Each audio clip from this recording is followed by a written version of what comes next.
Are you ready, kids? The captain. Mhm. I can't hear you. Three, two, one. Yo, we got your back when you driving to work or driving home. If you on a plane or you at the gym or you home alone, all you gotta do to listen to the shows, turn on your phone. Two Ugly Nerds podcast, tell you what's going on. This is the podcast. Eric is ugly and would not judge anybody else. There's no other insult. When did you learn that you were ugly? Two Ugly Nerds podcast. Welcome to the What's going on, guys? Welcome to the Two Nerds podcast, the niggas from the Black Nerd community. I am your very attractive host, Derek, the podcast guy. I don't have AK for myself. I don't know. I'm Chucky today. Mr. Fencer. Hey, you already know. Always joined by Ian Berserk Music, audio engineer / super producer. What's going on? I looked at the camera too. Yeah, I look right at the Getting interpersonal today. Gotta look right at the people. I looked right at y'all, deep into your People. soul. People of Gotham City. This is your mayor. That's how you gotta look at him. Draw. Look at the people. I was Also, looking. always joined by Geronimo, Mr. Nintendo. What's good He's with also y'all? your mayor. How are y'all doing today? Hope y'all doing well. Drinking water. Being healthy. Wearing your mask. Wearing your mask. Don't forget. I'm inside. I don't have a mask Respecting black folks. Man, it's Not hard to look because at the it's Black camera. History Month, because it's the right thing to do. I don't know how YouTubers do it, man. on. What you mean? Just look in the camera all the time. It is hard. Yeah, I'm not looking right at the camera. Well, not 24/7. hard. No, but like, Yeah. I don't Who wants know to how look they at do it. I'm saying like people who actually do it. Yeah, they do it. I mean, it's called editing, though. Yeah, like all of them don't really be looking dead at the camera all the time. Sometimes it might Not look like like it, but they're looking to 100%. the side. Yeah. Because it's just Yeah. weird to stare at your literal camera all the time. It is. But it's also weird when I catch somebody not looking at the camera and they're looking off to the side and I see their eyes. I'm like, you That not means- looking Well, at yeah, I mean, you can't be like I mean, wild. You know what I'm saying? Like, you I gotta mean, you look catch at the my eyes camera. Look every at time. me. You gotta I at want this least to be a be- personal experience. I mean, I think for us it works because like we're on Zoom, so they know we're looking at each Yeah, other looking on at the each other. screen. So I think Mhm. that works. But yeah, it could be weird if we were just recording videos on our own, but looking off to the side somewhere. I don't know. Thank you to everybody. We're talking with what you're playing. What you playing? What you playing? I mean, Ian don't want to do it again. Ian don't want to do it again. He did it too well last week, and he don't want to. He don't think he can follow up, so he don't want to do it again. Come on, Ian. Come on, you can do it. You well, got it. Ian, what you been playing since you don't want to add to the what you're Well, playing? what I've been playing, Oh, mentioned it. all right. What I have been playing. What I have been playing is Try it, folks. I've been playing Destiny pretty heavy. Then I hit a roadblock last night. Well, yesterday. I hate when when a mission requires 3 people. I don't like that. Like, Oh man, I hate getting stuck like that, knowing I don't got just a squad of niggas just to ride with me to do some shit. So I can. You know what I'm saying? I mean, I'm under. What's your light level? I'm probably way under you. that's 1270. Yeah, Oh, 1270. well, yeah, I'm way under you. I gotta catch up, but I'm also like 3 weeks behind or something like that, right? Like, Yeah, I I mean, started this shit like yesterday. honestly, even with 2 people, I don't know if it's. I feel like it requires 3 people. It's one of those keep the Vex off the platform, and there's 2 platforms. And just just the way going between them. Yeah. Yeah, and waves of enemies, and it's wild and shit's impossible for one person. But I was playing that, and I was playing Mario 3D World. Super Mario 3D World is what it's called, right? I didn't play the Nice. Browser's Fury yet, but we played the Super Mario 3D World portion of the game. Really fun, really chaotic. It's definitely a learning curve as far as trying to figure out how to stay on the platforms on both sides, forward and backwards. It's like a whole axis that was ignored in all of the other 2D versions, and now you have to worry about this whole other space that you can fall off of. So yeah. yeah, it's pretty interesting how they made like the 2D like level design and like a 3D space. Yeah. Pretty interesting. Yeah, it's It worked pretty interesting. well. But yeah. Burning through that. That's all I've been playing though. That's all I've Geronimo? got. Yeah, since the last time we talked about this, I did finish. I think I talked about it with y'all before we recorded, but I finished Donkey Kong Tropical Freeze on the Switch. Man, I really should have gotten that game back in, I think 2014. I think it's when it came out on the Wii U. I don't know why I skipped down. It's really good. It's really good. Music's really it's actually just the music is phenomenal, I would say. Level design is great to where it's approachable enough. I mean, later levels do get challenging, but it's not like, oh, this is bad level design. It's like you just have to get good in the just simplest of terms. But they give you enough stuff to where it can assist you with like extra lives. You can get like this item where if you fall in a pit, you'll float back up and you can jump somewhere else. But overall, it's really good. I enjoy my time with it. I understand the praise and everything. And then after that, I went back and played some Mario and Rabbids Kingdom Battle at that weird Mario Rabbids XCOM game crossover that shouldn't have worked, but it did. They had a DLC that came out for it called DK Adventure, where you play as Donkey Kong, and one of the rabbits looks like Cranky Kong, and it's obviously it was shorter than the main game. I think I finished in like 8-10 hours at most. But yeah, it was really good. Because it's like for those, especially listeners slash viewers that I don't know if y'all know how XCOM works, but it's like a strategy RPG type thing. You have to move along a grid. And you have to like hide behind blocks of full or half cover and attack and stuff like that. With this, Donkey Kong can like pick up the cover and like throw it at people, or you can pick up your teammates and throw them at people, and then they can attack in their own part of their turn and stuff. So it's pretty cool. So it was really good. I enjoyed it.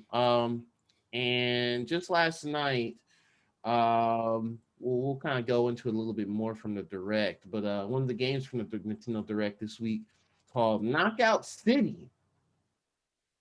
It's like a 3v3 dodgeball like combat action type game or whatever. They have a beta going on PC right now. Today, Sunday, and yesterday, Saturday. I played yesterday for a couple hours, and it's surprisingly fun. A lot more fun I thought it would be. I have YouTube. I have video on my YouTube channel. So check it out if you're curious. But that's pretty much all I've been playing. I guess outside of that, just kind of bouncing around some stuff. I've been kind of not playing as much. Going back to Xenoblade Chronicles yesterday as well. The future connected extra content stuff. So just kind of picking up some of the things I never finished up a while back, and until I can feasibly get a PS5. That's all I've been playing.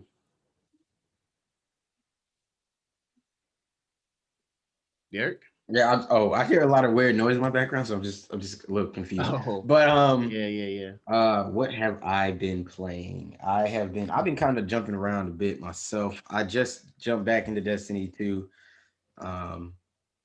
Ian mentioned the DLC a couple times. I don't know. Destiny just doesn't have the hold on me anymore. So I hop back in at random. But I am enjoying what I played so far. Like it does seem a little more. It does seem a little more direct as far as like gameplay. Like it's a lot of get out there and shoot them up. Like find your favorite gun and go have a blast. And I'm enjoying it. I still like using the stasis stuff, but obviously I don't play PvP at like pretty much at all. Like I don't even touch the crucible. So um I mean, yeah, it doesn't affect me as far as like other players using it as well. I enjoy it for killing enemies. So Tell you that shit sucks when you get frozen in the middle of combat. And I believe it. I believe it. I'm 100% sure. Yeah. But yeah, that's bad. You know what? Though I think let me get my level up. We could do this, bro. I was watching some of our old. Every now and again, it'll pop up. I never remember exactly when I posted them, but on my Facebook, I got a couple of old game shares from the PS4 days when we was playing like doubles, and I think I got an upload from when we did. Wait, do I have that upload, or was that your upload and it might be gone? I'm not sure. The upload when we did uh the update that was good, but it wasn't really a full update. the jail cell, and we got to the bottom. You got to kill Buddy. He kept poisoning us and stuff. Whatever Yeah. that was. I want to say Skolas. Skolas. Yeah, I can't remember which one of us have that footage. It's somewhere on there, maybe. I might I throw have some the of that on our footage still. YouTube. You do you? Oh yeah, okay, yeah. I might throw that on our YouTube just for people to see. I wish what sucks though. I used to be so like self-conscious. I never wanted to like record like what we were saying or anything during those matches. But I really wish we could have, because I'm like in my head, I have like an idea of what we were saying because I'm just watching how we was playing. Oh yeah. And I'm like, man, but a lot of those are just our gameplay, no sound from like, No or just sound. just gameplay from the sound, no from the game. I mean, no sound from us talking. But we had some good matches in there, man. We had some good little runs. I got some good videos up there. Might throw them on YouTube if people want to watch us in our Destiny Prime days. They need to bring back doubles, man. They need to bring back doubles. I love doubles. Or what was it? No, what was that called? That was the joint where if your partner died, you got a boost. Yeah, Crimson That was Doubles. Crimson doubles. Yeah. Crimson doubles. That was a Valentine's Day joint. Yeah, that was fire. But yeah, so I'm back on Destiny, playing that a little bit. I bought Madden when it was on sale because I like playing the career mode because they actually try with it a little bit. Well, the my player mode, they try with it a little bit, and it's decent, but the game, like, I just wish they would. I think I've said this before about other games. I just wish it would like acknowledge like what you've actually done in the game, because it's like they're creating a narrative story for you, and it's like it doesn't take into account your results. Like if I lose the game, then I lose the game, and you can have there should be a storyline for that. And if I win the game, then that should take me off to another story path. But it seems like there's one story path, and kind of win or lose, you're kind of still on the story path. Like, and that's just it. Like you can't really break from it if you want to have the narrative experience. So it's just a little unfortunate. But I didn't pay much for it, so I don't feel bad about it. What else am I playing? I am waiting. I thought I got this Watch Dogs Legion DLC, but I think I didn't. I think I didn't get the season pass, and I think I remember I was saying that I wanted to play the game first, make sure I was actually going to enjoy it before I bought the season pass. So I never bought the season pass, and I'm just waiting for the. I'm honestly just waiting to see if I can catch it on a sale. But I mean, I think that Watch Dogs DLC has come out. I just haven't been able to play it myself. So that's that, but that's coming soon on my list. I want to play that. I've been playing the Division 2 a bit because that was on sale for like Didn't I get an $5. update recently? Like a It did. PS5 Yeah, update or whatever? yeah. And it looks good. It looks good. It Nice. plays really good. Nice. And I'm not gonna like, don't get me wrong, like I know where the game is gonna fail for me. It's still probably gonna be most of the Dark Zone stuff. But I enjoyed a lot of what we played when we played the Division. And I'm guessing we might have talked about that on the show here, or was that before the show? I don't know. But me, Ian, and one of Ian's cousins used to play, and Kale used to hop on sometimes too. I remember. I think was it Kale? Yeah, I Kale think used to somebody hop else. on. Kale used to hop on, right? We used to play, the Division, the first one, and I felt like we had a lot of fun playing those games, especially doing like the missions and some of a lot of the PVE stuff. Again, similar to Destiny. But similar to Destiny as well, when you get to the PvP, it's a whole different monster, it's a whole different beast, and a whole different set of issues that come with that.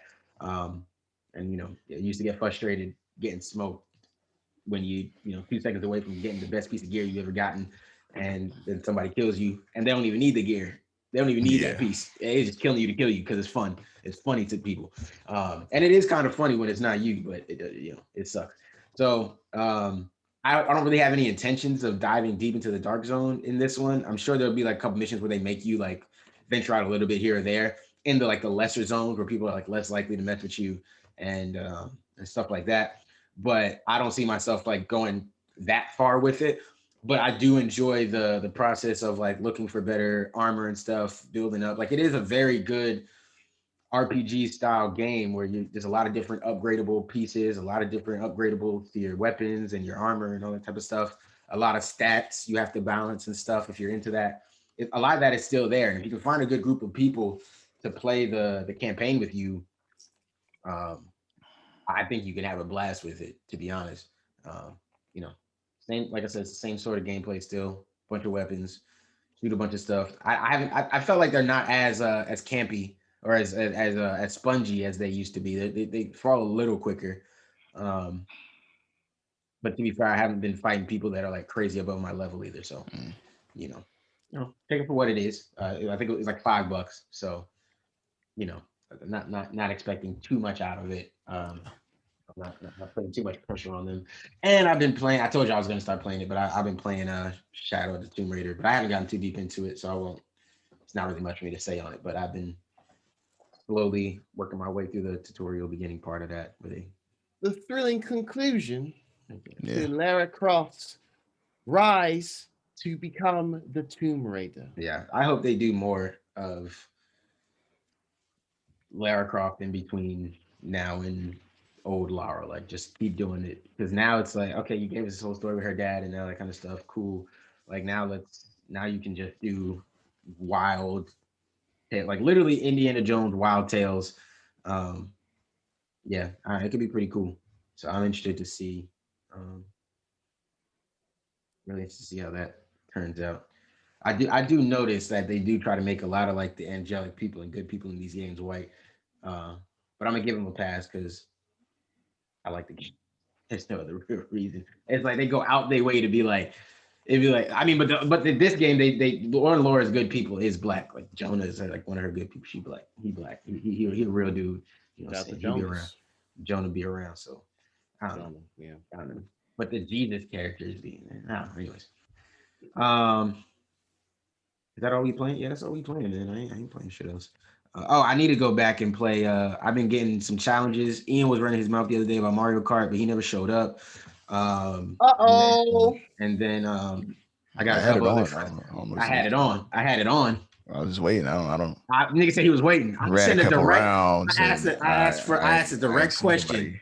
Asked a direct question. It's the only one online. I ain't seen anybody else. I didn't know we was actually playing. I would have went and got it. I said, like, I'll I go need get to- my Switch right now. That's when you should have said, go get it. But he didn't see that message. He just missed Sound that. like He I was need so to meet- focused. Hell, I need to hop I'm in playing more Mario. often to instigate more. I need to All get better at Mario Kart anyway. I'm rusty. All right, bet. Good. Especially I got after a couple. New I got a Year's. couple other folks out here who feel like they want the smoke in Mario Kart too. And yeah, we're gonna talk about some of this other smoke and some of these future Nintendo games we're gonna have coming up.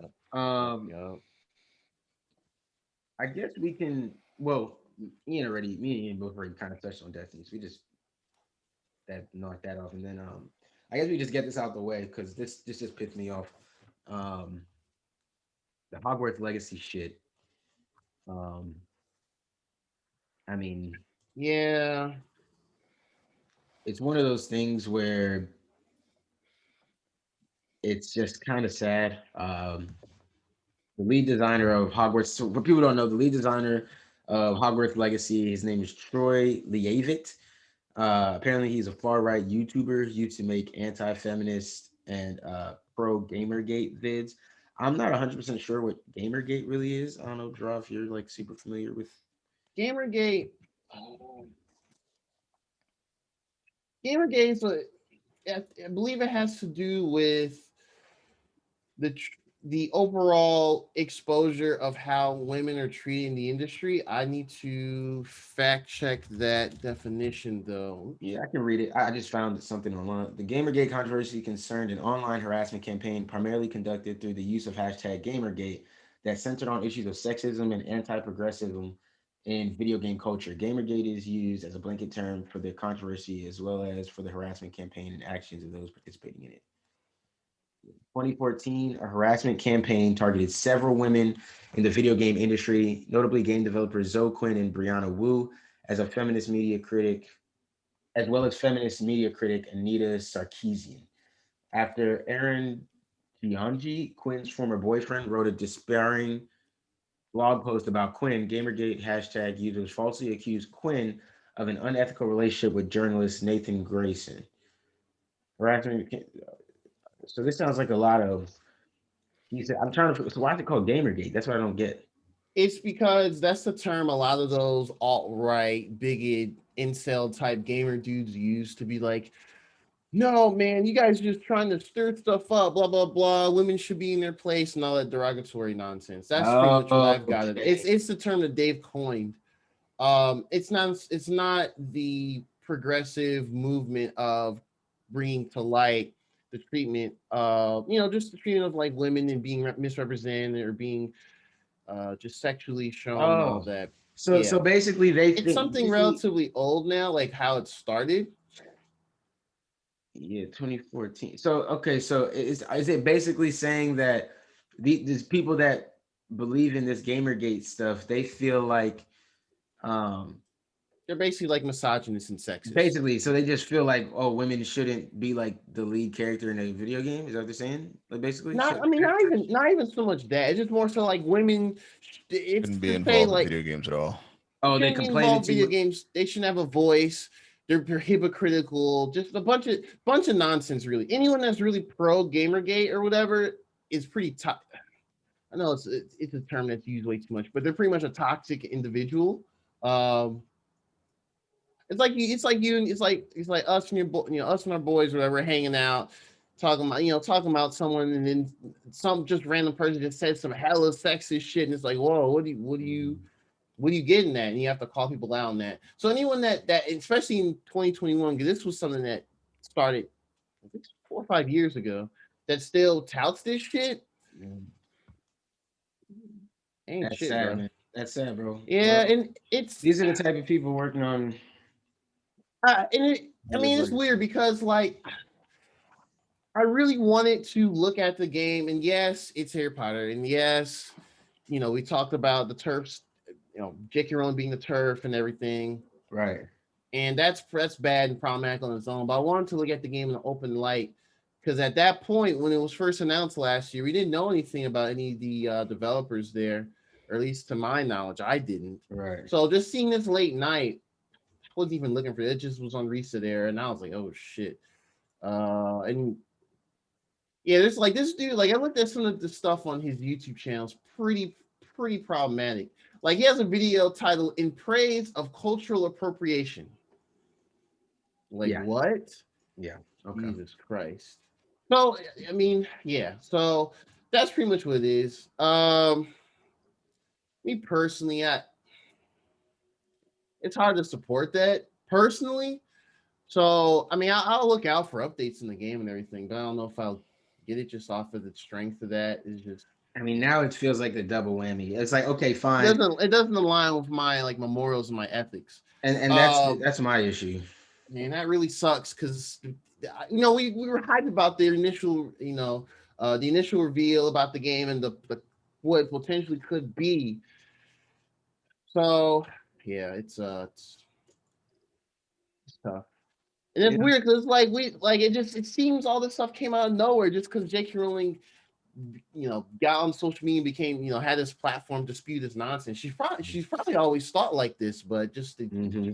money got her ahead. She feeling quote unquote invincible just because she's wealthy, which I mean, yeah. I mean, she wealthy. She a billionaire. So She a once you billionaire. got $1 billion, bro, it's not too much. People can really tell you what to do. I own $1 billion. You don't get to tell me shit. And yeah. So now we get to see what people really think and feel about people. I don't understand why people can't just leave other people alone. Let people do what the fuck they want. But what do I know? And so it really sucks. I mean, and like looking at that dude's YouTube, I didn't look at everything. I just kind of glanced over it, and like, or at least the image that's going around that has like a bunch of thumbnails. There's like videos from like years ago. So Mhm. like either the people there at that studio have been hand waving it and just been like, oh, whatever. He's fine to work with her in the game, or he's been hiding it so well. I mean, I don't know how. Nah, he's not hiding Dude's it. got like Somebody, that dude has like 6-figure views on some of those videos. yeah. Did you So watch in the if you read down in that reset era thread, one of the dudes like pulled up like his resume posting and was like, it's literally in his resume. It's not. They didn't hide anything. They knew exactly what he did. They knew exactly the type of videos he made. There's no way they didn't know what was going on. So like at this I actually point, didn't look it's at like, his LinkedIn. This dude looks like one of these type of people, bro. Some people have the look. yeah, bro. It's there's no excuse for that. And like, That's I'm sorry. I'm kind of at the point now where it's like I'm sure there's probably good people there working on this game who probably are not yeah. going to deserve the backlash of this game not doing well. But the way I see it, the way I understand it, or the way I see it at least, those people should have been getting paid up front regardless for their effort put in. They weren't going to make money on the back end as a developer, right? Like they're not making royalties on the game. They're just developing the game. So they got paid a salary by this company. So they should be fine whether this game sells well or not. Who's going to be pissed is the investors and the big people, the CEOs and stuff that were supposed to make this game sell so well. And listen, don't get it twisted. This game is still going to sell well. Like, Oh yeah, let's be we're not realistic. saying Like, most people let's be don't give a realistic. crap. A lot Most of people like won't it might know. affect us. People are going to play this game still. People are going to buy this game. A lot of people. Mm-hmm. Like Harry Potter world ain't slowed down yet. It really hasn't. Ain't See, that's the slowed thing down that yet. So I it mean, really yeah. sucks because like the world and story of Harry Potter, from what I can recall. I mean, I know Derek, you've read the books more times than I have, so maybe you can remember more stuff better than I have. But I can't really recall any of this type of messaging in the books from back then, like any like sexist, misogynist, or anything like that. Transphobic stuff, like I mean, mean, I don't There was Um, no trans anything in the books. right. Well, that's what I'm saying. Like transfiguration. it just Okay. hey man, look, if you want to turn into an animal to Hey. snoop on people, People can turn into animals, but people can't change their genders. It's wrong. right. Also, But they've taken potions to change genders. I believe it was Hermione that turned into that is who was it? true. Hermione turned into a Well, cat. No, she turned into either Crab or Goyle, one of the two of them. No, Hermione turned into a cat. no, that was Harry and Ron, I think. Harry and Ron turned into them, and Hermione turned into a cat by accident. Hermione was going to turn Yeah. into a girl. They can't use polyjuice potion. You don't want to use it to change your gender. That has to be hurtful. I think I don't even think anyone even tried. They can use it to that. change their appearance. But she did Everyone turn. that used. Oh, go ahead. They did the whole Harry Potter thing where everybody was Harry Potter, right? That was a thing. Oh yeah, that was true. Yeah, she did turn into Harry the one time at the end. Yeah. But that was after a professional made it. After a professional made the polyjuice potion, so maybe it was a little. Yeah, because I think because she did. That was second year.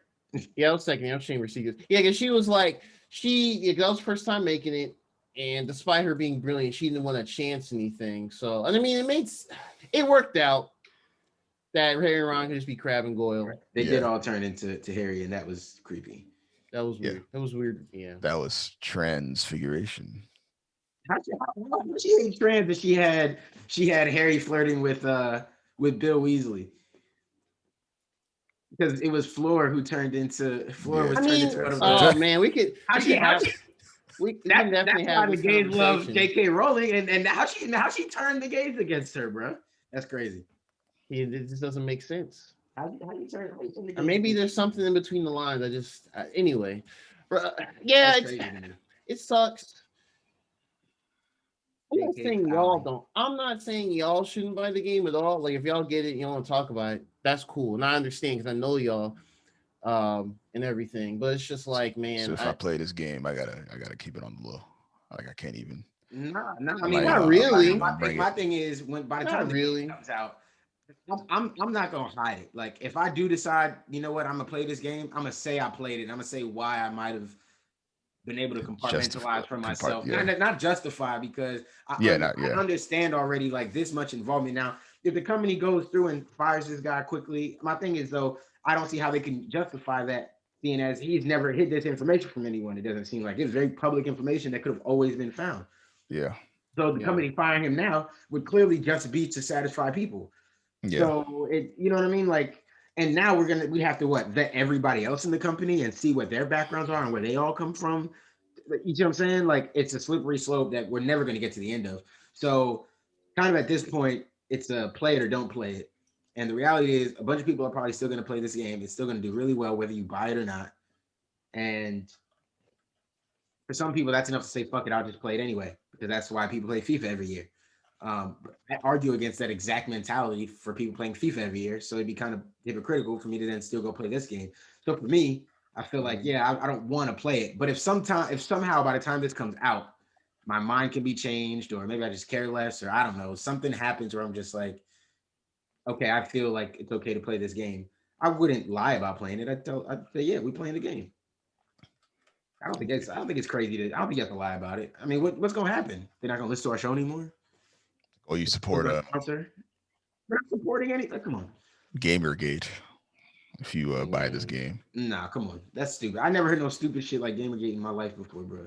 We Yeah, don't that's like the women thing. That's developing really one of video those games. things. Like, That's come on, really bro, one what of are you those talking things you only really see if you just are online and Online. follow the communities long enough. Yeah. Like out here, like in just out off the internet, you're not really gonna see that. It's like internet controversy and real life controversy. A lot of times aren't mutually exclusive. True. So Bro, yeah, I tell you what, man. If it weren't for you guys, I would never know any of these things, and I would have went out here, bought the game, I be on the internet too much, bro. That's the and problem. not knowing that J.K. Rowling is tripping and this nigga's tripping. Mm-hmm.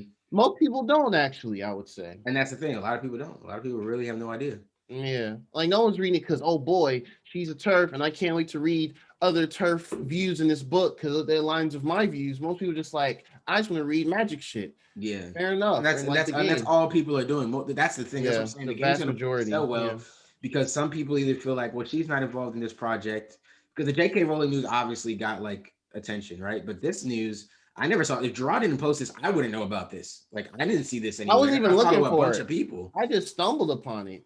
Someone I'm on there surprised. found it. Well, I'm genuinely surprised. The tweet they got it from, I actually follow that dude. He does like historical video game stuff or whatever, long lost project, etc.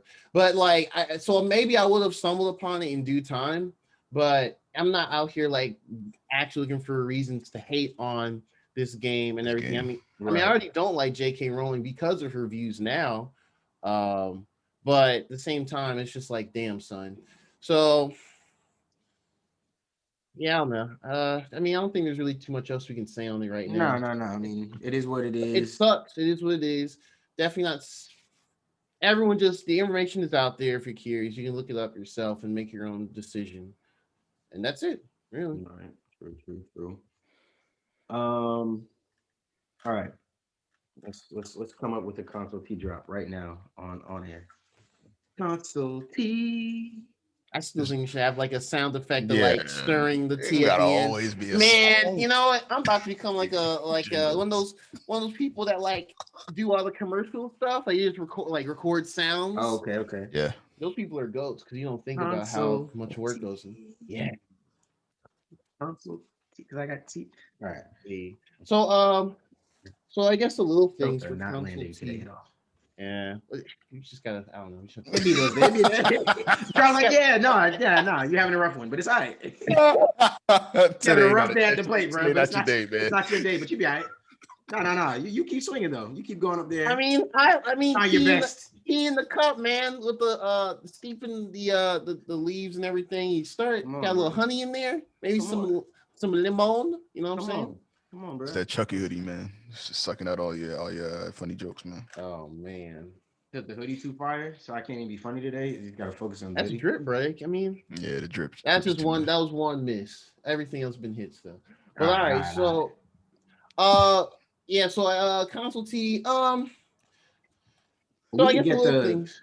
You could do the little shit. Get the yeah. Class action lawsuit stuff out the way because that's. Yeah. So with as of earlier this week, there's been one update on the Sony PlayStation 5. There is one class action lawsuit out there right now for the DualSense controllers and the analog sticks causing drift, similar fashion to the Joy-Cons for Nintendo Switch. It's just one right now. I'm not entirely sure how widespread it is. I mean, there's only like 4.5 at least million PS5s out worldwide. So of that, maybe it's just a very vocal minority. But that's it. It's happening right now. The ball is slowly rolling. We'll just see how it goes, and we'll provide updates as we go along, or I'll provide updates going along. Yeah, because I don't think me and Ian have experienced any controller drift. I know I haven't, and I have two controllers, and I haven't. That actually might help. You have two controllers. You got two PS5 controllers? Yeah, I got another one because I told you. Well, I told you about my. Boy, we about to be drowning them dual senses, man. I told you about mine. Oh, it's not gonna let me focus. I'd have to show it to you later, but it's ripping, and like I told you, like I don't know if that's just I'm just a hard at FIFA and 2K just doing a lot of back and forth movement, trying to dribble and all types of stuff. Nigga, you Maybe got I'm just, katanas for thumbs, man. hey man. And also, yeah, maybe I got I do kind of got rough thumbs, man. You know what I'm saying? I used to bite my thumbs a lot, especially when I get nervous. I used to like put my thumb in my mouth and bite it. Yeah. And Yep. yeah. So maybe my calloused hands, fingers are ripping my. Oh, Yeah, I haven't experienced any drift on my end, but I don't play. I probably don't play as much as you do, Derek. So, true. Yeah, I think the people that are And I playing don't like think you a play ton. games. Oh my bad, Drew. No, yeah, I was gonna agree with you guys saying. I think the people that are starting to experience it, I think the most of those are just they're playing something a that lot, requires a lot like of maybe the like a stick. Call of Duty or something. And Yeah. that's what I was gonna say is I think just like with the rip, I think it's just the type of games you play and the inputs you're regularly doing. If you're regularly like holding it off to the side and you're just like holding it there or jamming it that way completely, I can see, like quick reactions, trying to jam it one way or the other, fighting games and stuff like that. I could see potentially having some drift issues. But it sucks that the people think that Sony knew that it had the potential to happen and didn't say anything. So Yeah, that's why I would just have to, just let's wait and see. see really the developments on it. I mean, it's so weird because like the Switch is so the drifting thing for the Joy Cons didn't really start first being mentioned. Like I want to say that like fall 2017. It was selling pretty well initially, but didn't really pick up steam to like the following year or so. And then there's articles on Kotaku and stuff in like 2019. But yeah, we'll see. I mean, I'm not. I mean, honestly, this isn't going to deter me from getting a PS5 anytime soon. It's just kind of one of those. Damn, that sucks. B. Yeah. Yeah. I wonder if it has anything to do with the fact that that little mill piece is detachable. I mean, maybe. Only thing I do know is that apparently they use the same analog sticks as the DualShock 4, and I Yeah, you remember told me reading. that. Yeah. So I That's a don't know. little bit disappointing. I would have hoped they changed something, not the Yeah, exact same things. yeah. It's weird. All these controllers they're just the quality isn't quite as what it used to be. Because I've heard the what was it, the Xbox Series controller has like random disconnects from time to time, like wireless. It's just weird. I don't know. Everyone's got weird stuff happening. I don't get it. Maybe it's just too much tech and the quality control isn't what it used to be or something. I don't know. Yeah. Let's go with that. Yeah. Could be given too much credit. But yeah, so that's the little thing. So the main thing this week, Nintendo Direct. Whoa. Or was there one Real more quick. thing? Yeah, let's get out this Google Stadia. They came out and Oh, told us yeah. You they see, came out. I keep forgetting about the Stadia thing. Go I ahead, know, I Derek. know. Yeah, we came out and they told us basically that the reason that Google closed their game studios is because Microsoft bought Bethesda. Um, Oh, this. Get that bullshit out of here, and Google. that's just only reason I wanted to mention it is because I feel like this literally falls in line with something that we normally joke about. And funny enough, it's normally under the, technically speaking, normally we're under technically speaking when we're giving Google grief for stuff like this. But here we are under Console T doing the same thing. And it's if you listen a ways back, you'll hear us joke about literally almost basically this literal thing happening.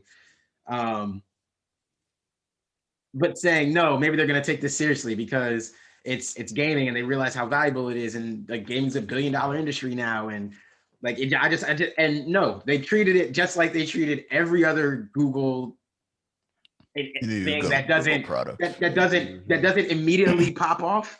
That they treated it the exact same way, and for whatever reason, somehow Bethesda being owned by Microsoft now is affecting whatever they thought they were presenting to us with Google Stadia.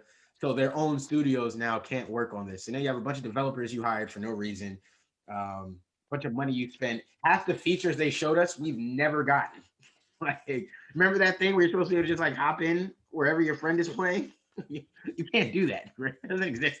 It doesn't exist. They just showed us some bullshit in a trailer. I just think it's crazy to watch Google really do this. I feel sorry for those people who were probably super excited to get a job at Google and now either have to find another job or figure out how to assimilate. I don't know if that's the right word. Is that the right word? Figure out how to blend into a new role within Google somewhere, which probably isn't maybe your most expertise area or exactly what you were expecting to do when you got here. You know what I mean? So a lot of people are going to be put in different jobs, or I mean, some people may be lucky enough to get a similar role in maybe on another project, but there's no game studio anymore. Yeah. So if these are game developers or people who probably work on games, where are they going to go? Like, where's Google going to put them? You know what I mean? Don't get me wrong, it's Google. You'd hope that they have relationships maybe with developer company. Maybe there's people, but we're in a pandemic still. Can these other companies afford to hire 150 people that Google hired? I don't know. Like, I think it's crazy. I just think that's crazy. And how many of those people left their job to go to Google? Like, I don't know, man. Yeah. To the point of the them just picking up projects and dropping them. Like, I'm hesitant to even recommend anybody invest in like any Google hardware or anything like that, because they may just drop that too. Like the Nest line, I can only imagine over time they might just drop that. Yeah. Like, and me looking into houses, I was thinking about getting the whole situation, and you know what with Nest, but I think I might go to the Ring side of things. But you know with Nest, I think they might hang with that only because it's so much money in it, like it's working already. You know what I'm saying? Like, people are already invested in that ecosystem with the cameras and the everything. That's the only reason that it seems like if whatever their project is doesn't pick up steam quickly, then they start being like, hey, because the routers, like we thought they was gonna drop off on those, and then they kind of picked up a little bit once people started realizing how effective they were, and then they gave us the second version. But we've seen them drop off so many times. I think the Nest stuff is probably okay, and stuff like, I don't know, man, because like I'm seeing a lot more people. Probably fine. Well, yeah, Google TV is probably fine. I'm seeing more people hop on the Ring train with the Echo line than I see people going towards Nest. And I know most of the critique with that is they don't know how long Nest is going to be around with how quickly Google switches gears on projects. So 100%. Yeah, that's true. Yeah, that's 100%, bro. Yeah, Google does. And they did just phase out their huge. Was it the Google Home Max speaker just to justify selling 2 of the Nest Audios? Yeah, they do that every couple of years or so. And how committed are they to like that? That's another thing that they are probably gonna die out, the speakers and the headphones. I don't see those lasting. I mean, they'll support them software wise, but just purchasing them. Yeah. Oh, yeah. That's what I mean. I don't think they're gonna keep making new. I think they'll be like, they might keep the Google Max speaker just to say they have one, maybe. But the innovations on it or anything, nah. Might be lucky if they put out a new color. Like, I just don't see it. Like, it sucks. It sucks because we want to kind of trust them a little bit. But it's like, I've seen you up and drop so many projects now. There's like a whole website that lists everything they've dropped. Oh, yeah. Google is an ADHD I think it's killedbygoogle.com or something. I think that's what it's called. Like, Killed by Google or something. Yeah. Let me go. Did we look that up before? We might. I think we did. Maybe we were just talking about like projects that Google killed before, and killed by Google. We Google Hangouts. That's the worst. Google Hangouts. Oh my god. Why did they do that? Still no. Quora. Yeah. Google Home. There it is. Google Home Max. Mm-hmm. I didn't know they killed the Google Home Max. I was thinking about getting 2 of those. Yeah, they did. I actually forgot about it until killed 2 months ago. Oh well, that couldn't be. Well, and it was the end of last year. Yeah. Yo. I need to look at this later. I mean, this is wild. It is. Wait, Nest Secure killed 4 months ago. See, man. Yeah, man. All right, I wouldn't. Amazon Master Race, I guess. Yeah, maybe. Yeah, I mean, you can have. I'll just have both, man. I won't have. I'll have Amazon Echo for the Ring line of shit, and then have my Google Home for everything else. I mean, I think they work together okay, right? I'm still pretty deeply embedded in Google. And Google, yeah, that's really the reason why I want to, I mean, it's like once you have it, but it's like they just bring new stuff and phase out old stuff all the time. Yeah. I mean, the most we could hope for right now is they drop the Nest line and they are more accepting as far as the ring line goes, because right now it's really minimal as far as what you can do with it. And I can only assume that's because they're promoting their own shit. Right, of course. I'll have to look into the Nest stuff. I'm not into using Alexa and all that, so that's all. That's all it is. But yeah, so It's kind of crazy. Yeah, it's kind of crazy. Stadia To will see all die this shit within being it. done. Stadia Like, die. like the service itself, like they say they're gonna keep the service up and they're gonna add more games to it. It's gonna die within the year as well. Yeah. Yeah. We They now just we know need for to- a fact that Stadia is gonna die. Yeah, Yeah, Stadia is Yeah. definitely done. Though, it was just a matter of time. We knew just because they approached everything wrong, so they're still doing it wrong. Crazy, Right. but yeah. R.I.P. R.I.P. Amazon Um, Master Race. All right, Gerard. Now you can get in your bag. Oh, okay. Yeah, here we go. Yeah. See, if you didn't say this, I actually forgot that Stadia thing came out this week. I just kind of skimmed over it so fast. Like, just say y'all misread everything. Keep moving. Like, just be 100. But yeah. So Direct came out on Tuesday. Was it Tuesday? The 17th, whichever day that was. That was Wednesday. Wow. So Wednesday. Yeah, it was the first big, like, full-length Direct since like September 2019. That was cool. It was about 50 minutes long. There's a lot of stuff in here. A lot of new stuff. The main stuff, they opened it with the next DLC characters for Smash Bros. Ultimate. That's the characters Pyra and Mithra from Xenoblade Chronicles 2. Basically, it's just like more RPG characters, sword characters, and all that stuff. The thing that makes them cool is just because it was one of the games that came out in like the first year to Switch, and then when Smash came out, none of that stuff was in there. So it was like, oh damn, it just missed the boat. So this is a good way to kind of add some more of that newer Nintendo stuff in. So that's cool. And they come out sometime in March. He didn't give a specific date. We'll probably have like a Sakurai video showcase, doing a deep dive on their move sets and everything. So yeah, and there's two characters left after them. Two DLC characters left. Let's see. After that, I'm just kind of skimming through at this point.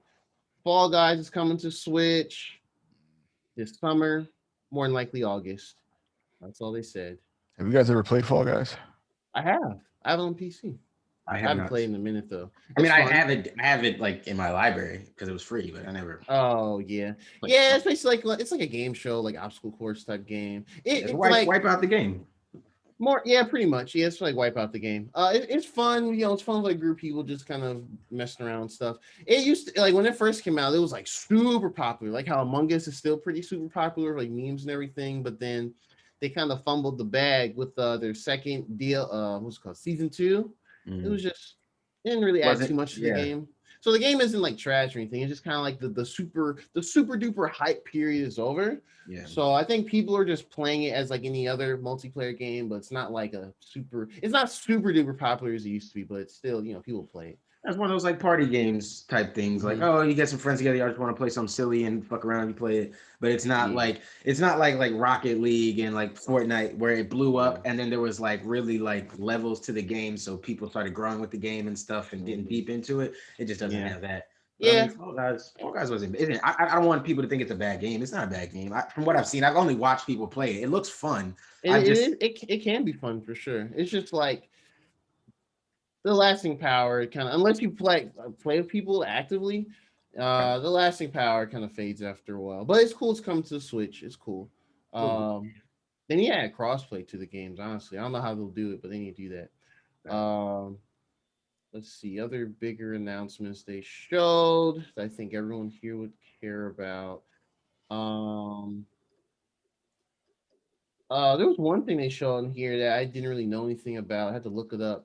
Something called Famicom Detective Club.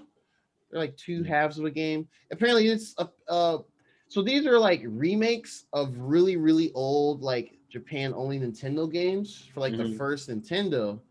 Apparently they're like visual novel games. And they look pretty good, honestly. But it's the first time they've been localized in English.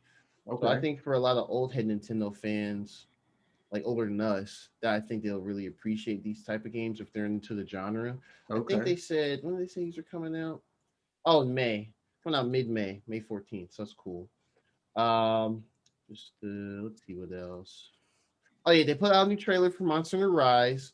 It looks dope as usual, so I'm still pretty excited for that. They show they show the volcano area. They showed some of the ape. They showed more monsters. I'm not gonna go through all the monster names, but there's just some newer ones, some older ones. They show one of the main things of the story where like you're in your little village and the monsters come through and like attack it, like straight up they just run through like they own the spot, and you have to like fight multiple monsters at one time, which seems kind of high. It seems kind of hype and epic, but at the same time, how the hell are you gonna manage fighting all the monsters? Right. So yeah, that's all it was. It was a cool little story trailer for the most part. And they announced the Monster Hunter Switch Deluxe Yeah. Edition. Shit kind of looks kind of clean. Look kind of clean. Yeah. Yeah. Y'all gonna play it? Oh, I got pre-ordered. Oh, you, Yes, you sir. fuck that. Yes, sir. No, I'm on the waiting list. I'm ready. I'm waiting. It comes Highly out prepared. March 26th. So Okay. yeah, I'm looking forward to that a lot. Okay, so the next big thing that we all can talk about, they unveiled Mario Golf Super Rush. Oh wait. Oh. Okay, That's we can one do of it the after big Super ones. Rush. Yeah. We can do it after Super Rush. You didn't mention the Star Wars. Oh, that's later. I'm kind of skimming through. Are you doing Star Wars later? Oh, you got Star Wars after Mario Golf. No, I mean, you talking about the Star Wars Hunters game? Yeah. Or whatever? No, I'm going like order if they revealed it, because I'm skimming through it right now, like on the computer. Are you here. going in show order? I'm going in short. Oh, I thought you were saving the biggest for last. Oh, we I can just say, figured. okay. I know Well, what you're we gonna can say save- last. Okay, we can save. Yeah, we can save the big stuff for last. Then okay, we'll save Mario Golf, then we can talk about more. Some of the other smaller stuff. No More Heroes 3 got dated for August 27th. Game looks a little rough though. As much as I'm excited for it, the game definitely looks a little rough. Like maybe this is older footage or something. But I you played this series, right? Yeah. No More Heroes 1 and 2. Yeah. I played them on the Wii back in college, but Okay. they did some ports on the Switch now, and they run much better, like 60 frames. Oh, nice. HD remaster. Yeah. You told us about that before. You told us. Yeah. Yeah, they clean the games up nicely. So highly recommend those games for any action combat fans and all that. But yeah, it's coming out. That's the third game in the series. The 27th, August 27th. There was one small game that was interesting, really weird game, but it looked kind of cool. It was called Neon White. It's like this first person game where you like move around like Mirror's Edge, but you also shoot these cards and they do like attacks and stuff. And it has like some visual novel aspect to it. It looks interesting. It was one of the like more striking things in the direct. They just said, I think it just said winter 2021, so it could be end of this year, could be top of next year. Who knows? Some older ports like Tales of the Borderlands, Apex Legends. That's gonna be interesting. Plants vs Zombies, some stuff like that are officially confirmed to be coming over. They announced Animal Crossing Super Mario items are coming. So I know like Ashley's gonna be really excited for that. Bro, she was she was kind of disappointed. She was like, "That's it." I was like, "I mean, I'm sorry." That's it. That's hilarious. Why weren't these in the game already? I Kind of weird that this. I don't know that she just. I just don't think she cares too much about Mario. That's probably what it is. She probably More just cares about that. about Animal Crossing stuff itself, not the Mario stuff. I mean, Yeah, I'm sure she wants I'm sure they'll have like cool collectible stuff or stuff she can use to decorate her island. So she'll go around and get You some might of it. find it all. I just can't see her it all making these- clashes with her island, except for maybe the Some warp of it pipe. does. The warp The only pipe, thing- I'm sure she'll The want. warp pipe is probably the most interesting thing. So you can really just warp from one place to the other. That's probably what everyone's that's gonna pretty have cool. on their island. Everything else is just, do you like Mario? Yes. You like it. Basically. Do you not like Mario? Whatever. No. You I can can't do see her whatever. putting these like the little question mark blocks and stuff around her. I just can't see her doing that. So just like it just wouldn't fit. I mean, I guess maybe she might make like a section because she's into stuff like that. She probably make like a small section. Yeah. But I can't see her doing a whole. Nah. Yeah. Nah. I'm skimming through some more of it. They showed. Okay, yeah. So they showed. They announced this game called. Well, you said we'll save Star Wars for later. I mean, they didn't show any gameplay, so I mean, it's not too big. It's not too big. I just wanted to mention. I thought you were going in. I thought you were just. I didn't know you were going through all of it. I thought you were just gonna skip it around. I just didn't want you to skip the Star Wars one. Oh no, I was gonna skip it. That Yeah, makes I'm sense just to me. kind of going through some stuff, just the notable stuff. Um, Hades is getting a physical. Now, this was a weird announcement because I've never seen Nintendo like talk about an indie game getting a physical release. So Right. that may leads me to think they're publishing it, which is pretty that's pretty unique. So good on Hades, good on Supergiant. You know, they're dope. All their games are good. I think it comes with like a code for the soundtrack and some extra art or whatever. But that's Mhm. cool. That's I mean, the cool. box art looks dope, and I think is this like Oh yeah. supposed to be the inside of the case, or If is it that like a has, book that comes with it? I don't know if that's a book that comes with it, or if that's supposed to be like the inside of the case, but it's got like Hades and Nyx in it. I Is that- think that's oh, the dope. inside. If that's the inside, that's a dope case, and especially Yeah. because like like since Switch they're little cartridges instead of like a whole disc, you can actually Mhm. like see it like in the case. I think that's dope. Yeah, that's clean for sure. It's That's pretty clean. dope. And then I guess the last few smaller things, Hyrule Warriors: Age of Calamity, the Breath of the Wild Warriors type game that got season pass announced. They didn't really show anything. They just said, "Hey, it's coming," and it's like 2 packs throughout the year. $20 pre-order, but I mean, I'm not pre-ordering stuff. I don't know exactly what it is. But yeah, Not bad. yeah. What was the other thing on here?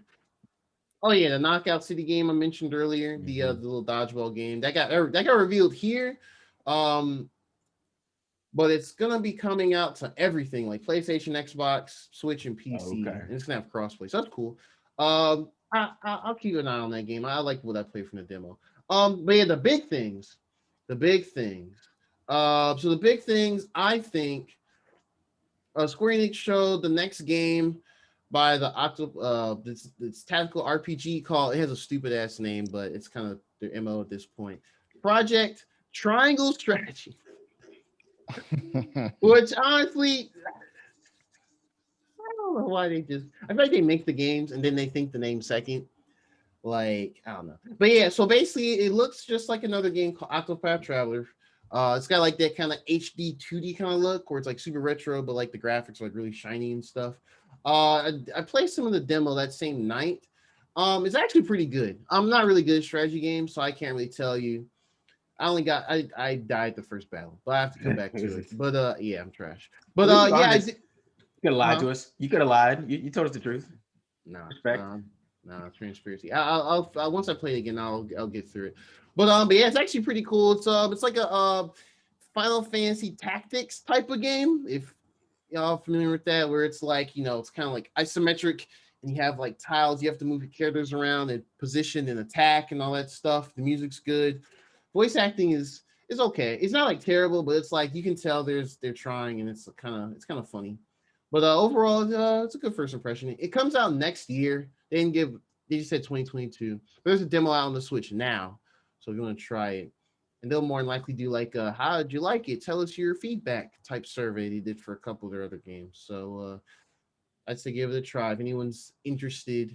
Um, Star Wars Hunters.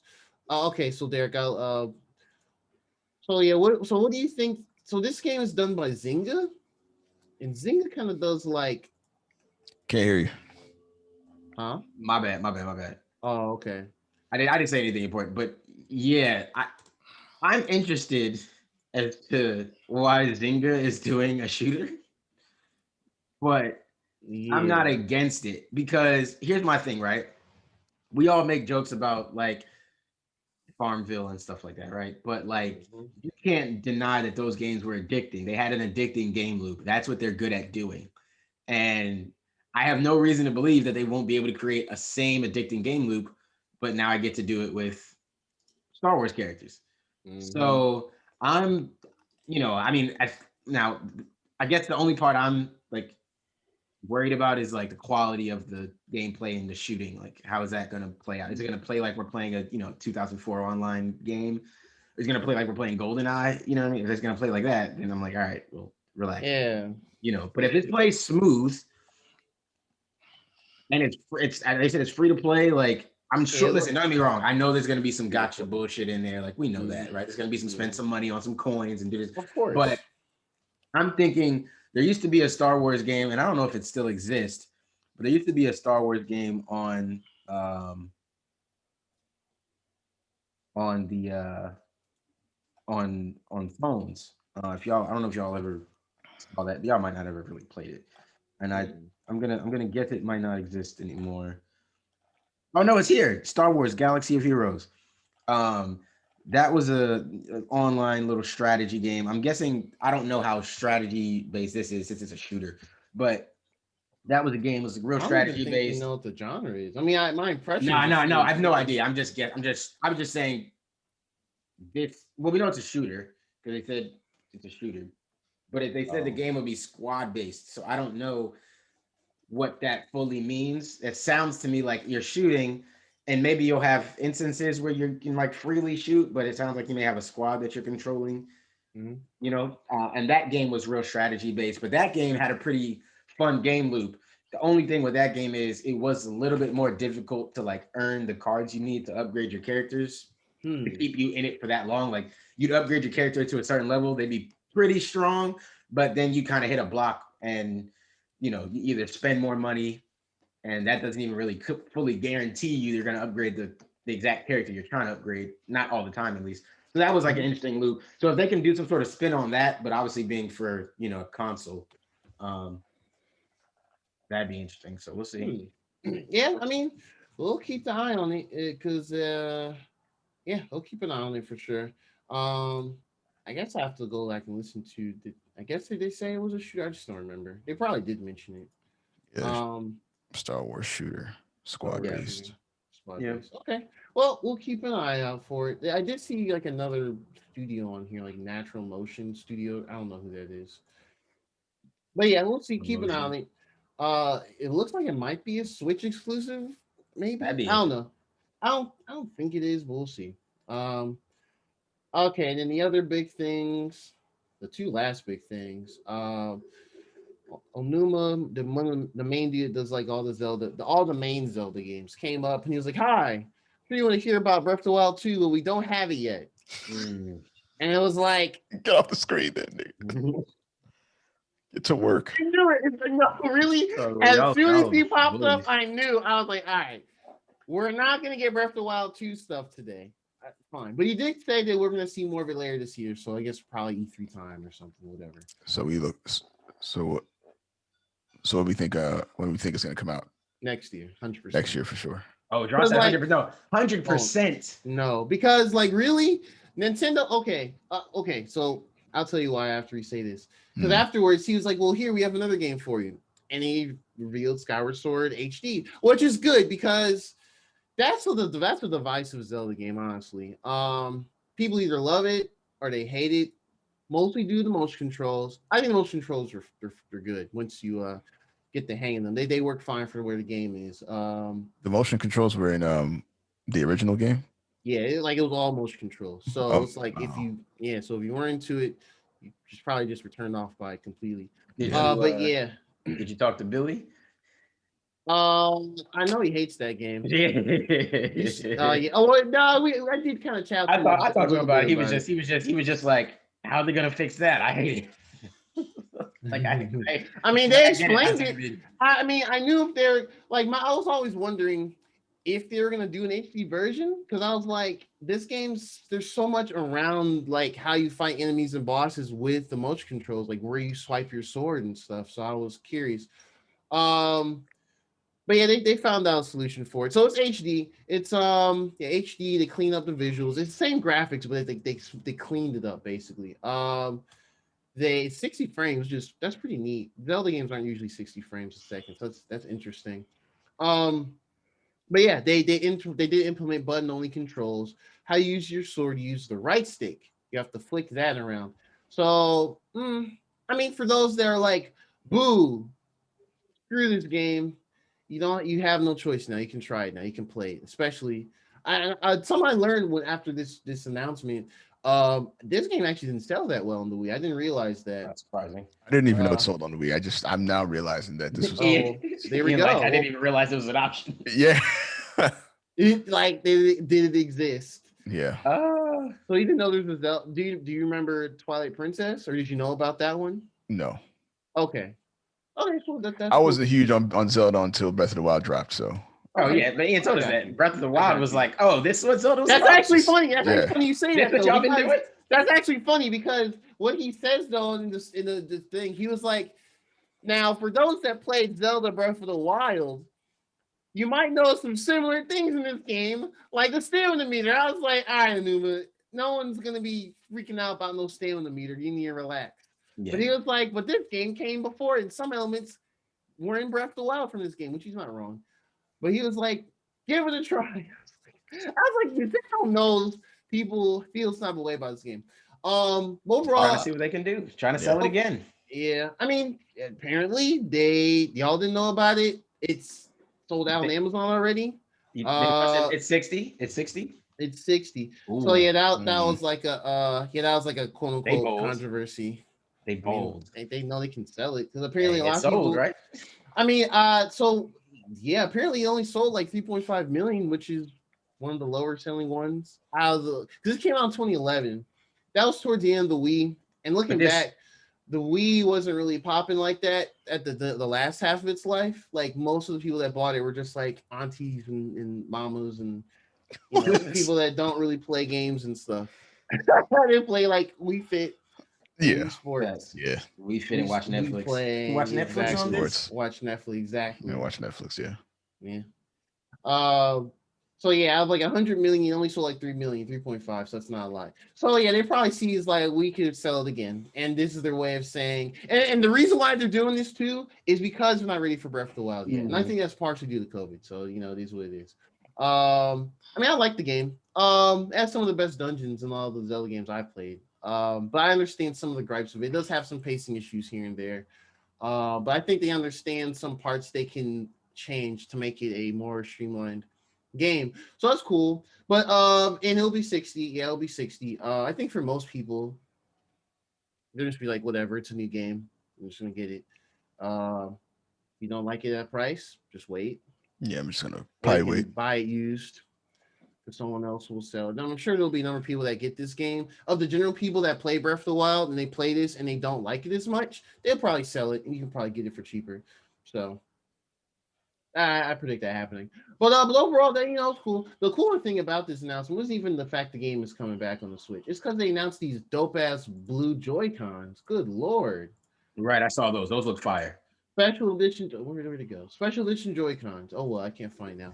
Where it's like one is like a regular blue, like the blue on like Ian's hoodie, and then one's like a darker blue, a slightly darker blue. And they look nice. Those are coming out July 16th, something like that. So if you want them, good luck. But the last thing, which y'all know me, I was like, yeah, I couldn't believe it. I could not believe it. I was freaking out. They just announced Splatoon 3 out of nowhere for next year. I was like, huh? I was not expecting this at all. I figured something Splatoon new could pop up here, but I think it'd be a whole brand new game. I thought it'd be like a side game. But yeah, Splatoon 3, they showed like a shit, bro. It is my shit. Yeah, there's already there's been a bunch of changes in just that one trailer, that 1.5 minute long trailer, or however long however long that trailer is, 1.5 minutes, 2 minutes, whatever. Yeah, so there's new hairstyles, there's some new weapons, there's some new mechanics. They showed one map. They showed some of the single player. It looks like they might have a bigger, more ambitious single player just based on how the introduction of it goes. Yeah, look kind of open world-ish a little bit. Yeah. Well, I don't know if it'll be open world, but like it's continuing the whole post-apocalyptic thing because the game is post-apocalyptic. You wouldn't tell with all the bright colors and stuff. That's what I'm saying. The Splatoon lore is actually pretty deep and pretty good. So it's actually pretty interesting. But yeah, so Splatoon 3, I'm pretty excited for it. Yeah, so that's look at the bright smile on Geronimo's face. Look at Yeah, man. I mean, that's why I wanted streams. I wanted to play Splatoon. The game is hella competitive. But yeah, so it was really exciting. Some people got mad that this got shown, but whatever. I don't care. Why did you get mad? Because it wasn't Banjo-Kazooie. Because it wasn't. Well. Ian now we know why. Now we see the spot is split. Now we see the spot is split. Yep, just right here. Yep, you see that? Whoosh, right there. But I mean, whatever. People always get mad. Nintendo fans are annoying as hell. I'm gonna be honest. Like online, they just annoying, obnoxious as hell. But yeah. So overall, I think Direct was good. Started strong, ended strong. Some things in between here and there, but overall, it was a good one. Good first big fat Direct we've had in like a year and a half. So that's pretty much a Direct. I think this week, well, not this week. I know this week coming up, we're more than likely going to see the next Pokemon games because next Thursday or Friday is Pokemon Day. Pokemon Day. Woo! Pokemon Day. I'm not enthused about it. But they're gonna have to make a big jump in this Pokemon for me to buy it, bro. I'm not gonna. If it's the Diamond and Pearl remakes, I'm not getting it regardless. Oh I yeah, don't care about Diamond. Honestly, I just got my emulator. I still got that, bro. We be alright. Honestly, I'm chilling on any Game Freak Pokemon games for a good minute, like real rap. Well, even for 9th gen, I'm probably just be chilling on it. I didn't hate Sword and Shield, but I just have to make a bigger jump than that because Sword and Shield only felt great to me because I haven't played a Pokemon since Black and White. So right, so that's going to be a big jump regardless. Now I can't do a different Sword and Shield again, but with some different colored monsters. I don't want now I need that next step into 3D Pokemon open world. Yeah, you can give me a generic intro of me going out in the world, meeting a professor or whatever, fine, and then let me really go on my own. Let me fight the gyms in whatever path I want, or in a more open path at least. I don't know. Let me just. It doesn't even have to. Honestly, for me, it doesn't even have to be super open world. It's just I don't know. It's just the world and stuff isn't really that interesting outside a couple of places. The DLC give it more depth. Yeah, more depth. I'm in Tim a bit more recently, off and on, watching some streams here and there. Oh yeah, I need to give that game a little more attention again. I got through the first gym and I was like, oh okay, this was kind of the first dojo. Yeah, my bad, dojo. See? Yeah. See? Sorry. Can't even help myself. I haven't been paying attention. Can't even help myself. You're right. It is a dojo. Yeah. But we have dojos in Pokemon too now, so I mean, niggas stole that. So y'all dojos. They're not straight up gym gym leagues or whatever. Yeah. I'm just nitpicking just to be an ass. But yeah, so next week they're gonna have that friggin' Post Malone thing. Oh yeah. It's not for me, bro. It's not for me, bro. Oh my god. They've been forcing me to see those ads on Twitter and I've been like, what the fuck is this? Pretty bad, right? Yeah. That's what it is. It's come celebrate the Pokemon Day with Post Malone. Post Malone loves Pokemon. Let's face it, everyone likes Pokemon in some capacity. It's hard to avoid it. I'm sure you like Pokemon, man. Except for Ian. Ian's like, look, give it up. We see, look, give it up. He said, why people like little small yellow rats? Ian, electricity. Look, Ian. I like Pokemon, man. Ian, look at Ian. He War Greymon has something to say. Oh, that's right. Oh no, Digimon. Oh, now it's awkward. Oh man. Nah, fuck Digimon, bro. They could. It never translated well into video games. Unfortunately, anything else. Are better, though. Anything else really shows are much better. That's really the only thing. And that movie was awesome. I'm still crazy. I didn't know the movie existed until 2013. Freaking love that movie, man. I somehow did not know that movie existed as a kid. It was good. I liked it. It was cool. But that's pretty much a Direct. Oh yeah, I'm sorry. I'm tripping. My bad. Let's finish technically. Mario Golf. Yeah. We definitely didn't. My bad. I knew I was reading something. So yeah, Mario Golf looks great. So Mario Golf. Looks like Mario Party meets Mario Golf. And I love it. Yeah, you know what? When I first saw that, I was very confused. But I figured they're gonna add some extra shit to be like, wow, it's exciting. But I just like Mario Golf. But now, so that mode's called speed golf, where it's you literally is you and 3 other people. You're just all playing the same holes, back to back to back to back, and you have to run between each course. Yeah, that mode looks dope. Actually, that actually looks fun as hell. I want to run the. Hey, let's get it. I'm trying to pre-order, and that way nobody has an advantage. Day one. I'm definitely picking it up. Yeah, all learn at the same time. I want to play this. I'm a big fan. Yeah. I'll do motion controls when I'm docked, but when I'm sitting in bed or whatever, I'm playing. I'm playing motion exclusive. I kind of play motion. I don't know if I'm a dock it. I mean, I'm not dock it. I don't know if I'm a. I will. I don't want to pick up the controller. I want to play. I'm gonna do both. I'm gonna learn both of is being ever since Wii Sports I've been thinking about being able to play the original Mario Golf 64 with Yeah. motion Wii controls. Golf was clean. And I love Mario Golf 64. Like that was one of my mainstay Yeah. games. Like I used to play the That hell out game of it. taught me And the, golf. and the mini golf mode. I used to Yes. love the mini golf mode in Mario Golf 64. That I mean, the way you could try to get your balls and what like it was fire. Just fire. Right. And I just Man. wanted, I'm just seeing it again. I'm excited. But this I didn't expect the rush mode thing, like being able to hit and then we all just sprinting to get to the balls and then we Yes. but that just looks like chaos and I love it. And I'm hyped. They need to do this. They need to. I hope we can support this game enough that makes them then maybe in another 2 or 3 years we can maybe get Mario Strikers again, or maybe even that needs to happen. I think you know that what? Mario baseball game. I think Nintendo knows that there's a demand for that game. I don't even know why it took.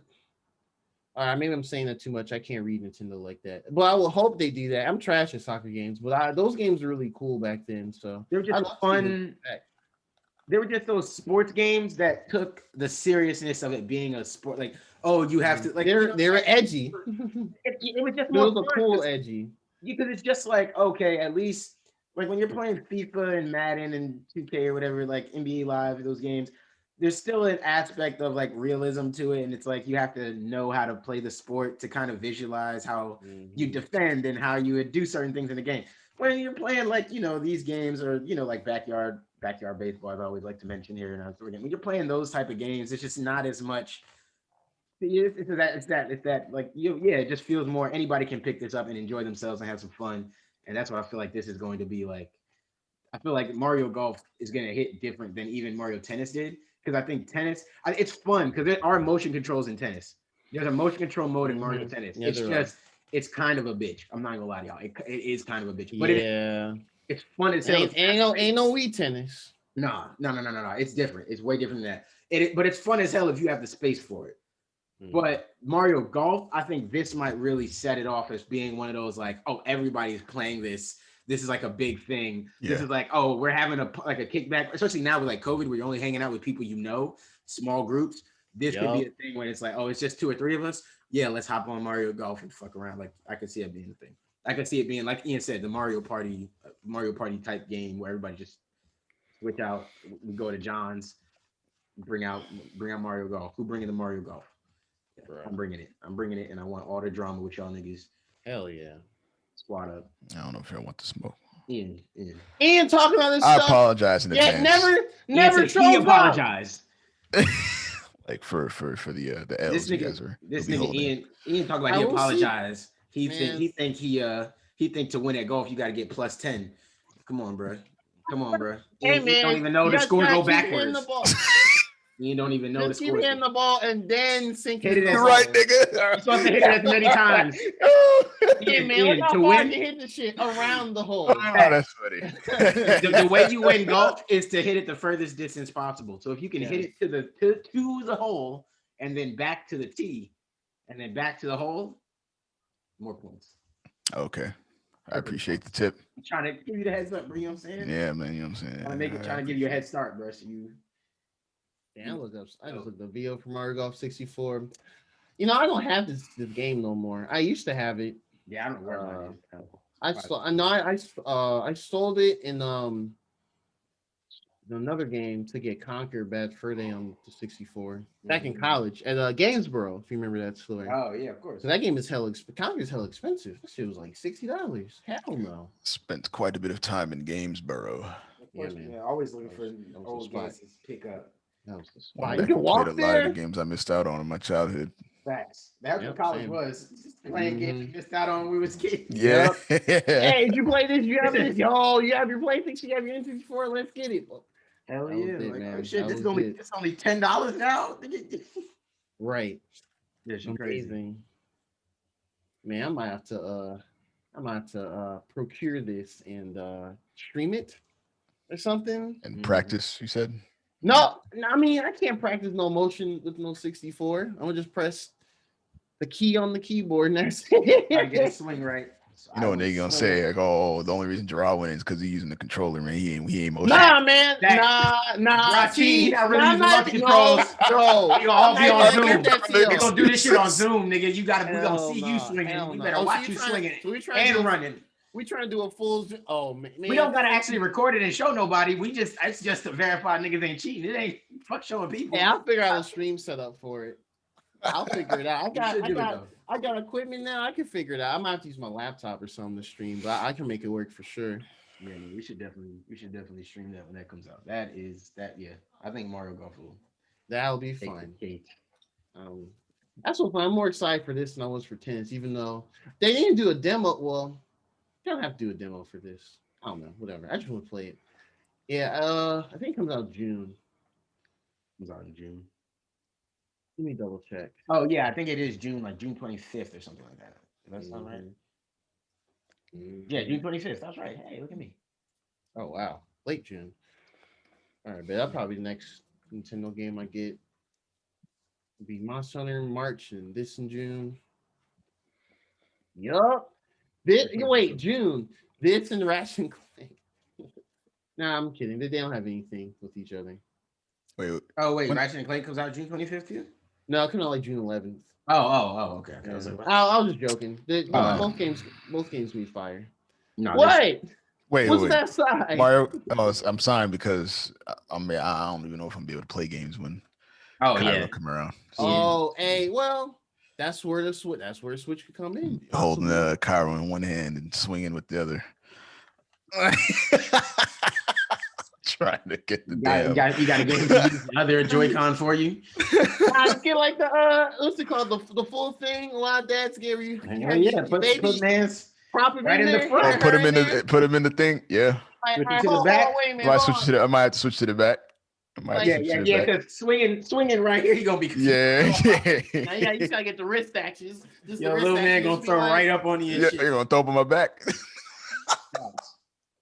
You ain't gonna have to have that fire wrist action. Oh man, I have to wear a raincoat with the backpack on. This game gotta wear a bib. This speed golf mode looks great. Yeah, it looks so goofy at first, but when I understood what it was, I was like, okay, that sounds fun. Nah, I think that's gonna be really good, man. Yeah, I'm looking forward to it. Oh man, I can't wait. I missed that those kind of Mario games, man. I was playing Mario World with my sisters, and it was dope. It was a dope experience. I want that. I want that for the golf game. So yes, sir. So yep. We gonna get hella competitive in this bit for real. For sure. Yep. Y'all can get competitive on It's not really. So you want to lose? Anyway, that was on my end. It ain't really competing over here. It's exhibition match. Ian said he likes Serena. I ain't got no rivals. I'm actually like old girl who beat Serena. What's that girl? No. Let's look like Naomi. No. First of all, let's do a nerd break real quick and let's talk about that real quick. Yeah, she's in the news. It's a lot of people been getting real reckless with this. All right, listen. First of all, Naomi Osaka is a young black queen. All right, we love what she's doing in tennis. Facts. Okay. All right. Okay. She grew up watching Serena. Okay, idolizing Serena. Okay, so Serena is the reason Naomi exists. Okay, like Serena creates Naomi, right? Without Serena, who knows if you get Naomi, right? No way. Serena and Venus paved the way. Can't deny that, right? Okay. Now Serena is in like her like 30th year playing tennis or something like that. It's like something insane. She's been playing tennis, not 30th, but she's like 20 some years, right? She's got so many ridiculous masters and shit, right? She's been through like she won a major while she was like pregnant. I think it was like the Australian Open. I think she won pregnant or something like that. Anyways, she comes back. She's still coming back. I think she had an injury. She's still coming back from that. Naomi is playing out of her mind. And if you watch the interview after the match, they asked Naomi. They were like, Naomi, you were just playing so well tonight. It's like you knew where she was gonna hit the ball before she hit him. How'd you do that? She was like, oh, I don't know. I was just guessing. Listen. That's Michael Jordan level shit, bro. She said she didn't know. She didn't have a game plan. That's like that Michael Jordan, Kobe, like certain athletes, they just have it. It don't matter. It don't make sense, and it's not supposed to. You know what I mean? Like Messi, Ronaldo, these type of it don't. Nothing you do, like you can try what you want, and you're right. He shouldn't have been able to do that way, but they just did, and that's what Naomi was doing. She was like, they were like, yeah, she's just over here, and Serena hitting it back, and she's like, how you already there? She's already in position to knock it back. Like she was playing Mario tennis, like ridiculous. But people got to stop acting like Serena is the GOAT, Like, even over her own sister, her rival really is her sister, but they tried to make her rival Maria Sharapova. Serena is 19-2 against that girl. 19-2. If we play 21 times and I beat you 19 times, you're not my rival anymore. You are a warm-up match. You are a warm-up for something. And if I'm playing you in a final, then you're a warm-up for me holding the trophy. Like why are you here? You've beaten me twice. Probably on days I wasn't even on it. I brought the wrong racket to the match. So you got me. You got one. I'm gonna let you have one. I got the wrong sneakers on for the clay field. It's not a field. Court. Play court. You know, they could be having clay and grass and all types of anyway, turf and whatever. Yeah. All that fun jazz that we get to learn about by playing Mario Tennis. Yep. Hey man, the court matters. Ball speed and the bounce. They tell you. They teach you. Like, this really is how you teach kids to get into it. Like, it's how I learned. I was like, oh, okay. That's like real rap. I was like, I was watching tennis for real. Come on, for real. I did a little bit with my grandfather, but Mario Tennis and Mario Golf. That's how I learned both of those. Real rap. I mean, there was a brief moment where I was really into golf, like Tiger Woods stuff, and well, yeah, but that was very brief. Yeah, we was into Tiger Woods. Yeah. I mean, and there was another dude. What was that dude's name? My dad knows his name on top of my head. There's another dude who used to golf that I was like super into. There was this free computer game I got, like in a box of cereal or something, and it was a golf game. I miss those days. Yeah, you know, you get the game in the cereal. Yeah. Monopoly. Not Monopoly. Was it Monopoly? Yeah, Monopoly City. Monopoly City. What is this dude's name, bro? I think his name's like Victor something. Hold on, bro. I need to know this guy's name, bro. He's a black golfer, bro. He was like a big deal for a minute. I'm just so out of the loop. Damn, bro. Why you not? Honestly, Tiger Woods is in his own section. I don't know. I can't remember his name anymore. But there was another black golfer that I liked. He was like dark skinned too. He was like black. Like ain't no denying he black. You know what I'm saying? Not like Tiger Woods. I pretend I'm not black sometimes. Yikes. Black. He was like blackety black. You for know, shizzle. Like he know what's going on. Black. Shizzle. Did you say for shizzle black? You guys are racist. No, man. I'm sorry. I'm quoting the Dave Chappelle, great Dave Chappelle from the Chappelle. I always wanted to do this from the racial draft. Yeah, he came up. Watch the episode after the pod. It's on Netflix. So good, man. All right, man. I don't know. I can't find this dude's name. Okay. I don't know why. Why are we even talking about that? Oh, because Serena's amazing. Serena's amazing. She's freaking amazing. And Naomi Osaka is super dope. I rock with her. Very talented. I watch her match. She makes me watch tennis. She's one of those and that's what I like. Like when there's a player that makes you pay attention, it's that. Like I don't care. I saw somebody arguing about like who's the best men's player, and they were like, this dude's like the third best men's player of all time. I was like, I don't know. Women's tennis is always better to watch than men's tennis. Like these. I don't make the rules. I'm just. This is what it is. This is really. I mean, if you're just doing that, then you kind of bucking trends. Cool, I guess. No, I get it. Like the white dudes, they like to preserve something, and it's like tennis is like one of the last things they have. So you gotta let them have it. They're arguing about like Federer and Nadal and all that type of stuff. And then there's some other guy named like Djokovic or something, and they're saying he's really good. And I'm like, I don't know who this is. Naomi's better, and I know that I don't. Probably 1-on-1, he might beat her because maybe like she's just stronger and something like that. But I don't care. She got a better story, and she black. So, Team Naomi. I'm trying to get the Naomi Nike fit. She really does have like a Naomi Nike line, I think. Not I think she does. She has a line. This is not an ad, but Nike, if you want to pay us for that, please. All right, man. Spoilers. Okay. WandaVision, episode 7. Holy shit. So guess what? You won't believe me when I say this. This isn't my favorite episode. No, I do believe you. Okay. I do believe you because I think this episode gave us a lot of what we expected. Even though it was interesting to see it all actually come out in fruition in front of us, I think we kind of expected a lot of what came. We didn't know it was all going to come in this one episode, to be fair, but I think we expected a lot of what happened, right? So yeah, I didn't really care for the sitcom stuff. I mean, I get it. I like the intro because that was clearly The Office. yeah, But I don't have much for Modern Family, or that's what the internet says is style. Yeah, Modern Family was a lot of it. yeah. I mean, yeah, Only because it wasn't in an office. Yeah, it was in a Yeah. house. True. Yeah, That's all Modern Family they're is. doing the whole the Modern Family is The Office. It's The Office at home. Yeah. Oh, okay. That explains it then. Which is why it was in that similar style. That's why I said I got the vibes from. But the intro was The intro is The Office. Office all the way, 100%. Yep. So that's why, like, I definitely thought it was interesting. They could have done some more Office, and I wonder, because stuff gets cut and stuff.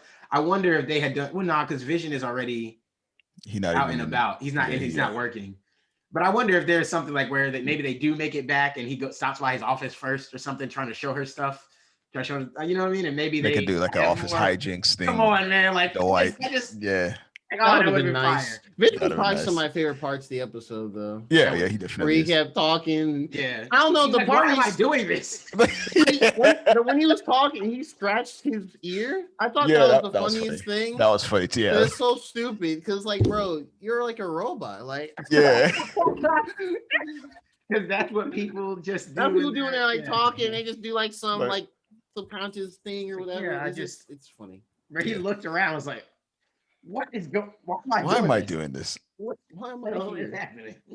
Oh man, I love that, bro. I love that. Yeah, that was so great. All right, man. Hey, anyways, we can go through the show in order, man. Draw can take us through the show. All right, bet. So we start back off with kind of the aftermath of what happened from the last episode, where Wanda kind of just expands the entire Hex world, and kind of like what we expected. Hayward's good. Some of his sword people are good, but they're like, yo, we gotta figure out a way to attack and get back in there, etc. We figure out that Monica and Jimmy Woo are in their own truck, and they're making their way back around as well. They managed to get away.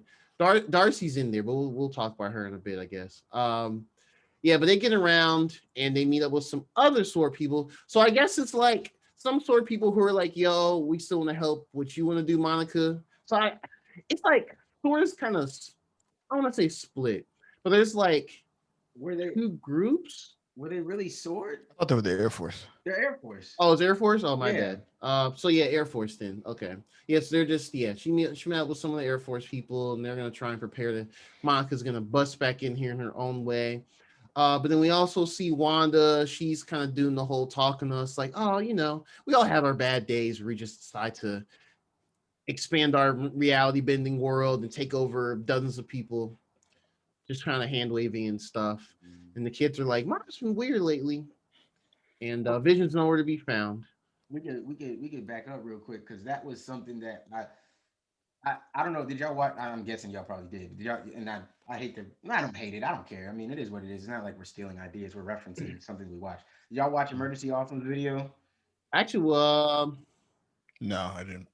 I don't think did I watch the episode breakdown? I think I watched the last. Yeah, I think I watched it last night. It was he did like two different videos. He did that one.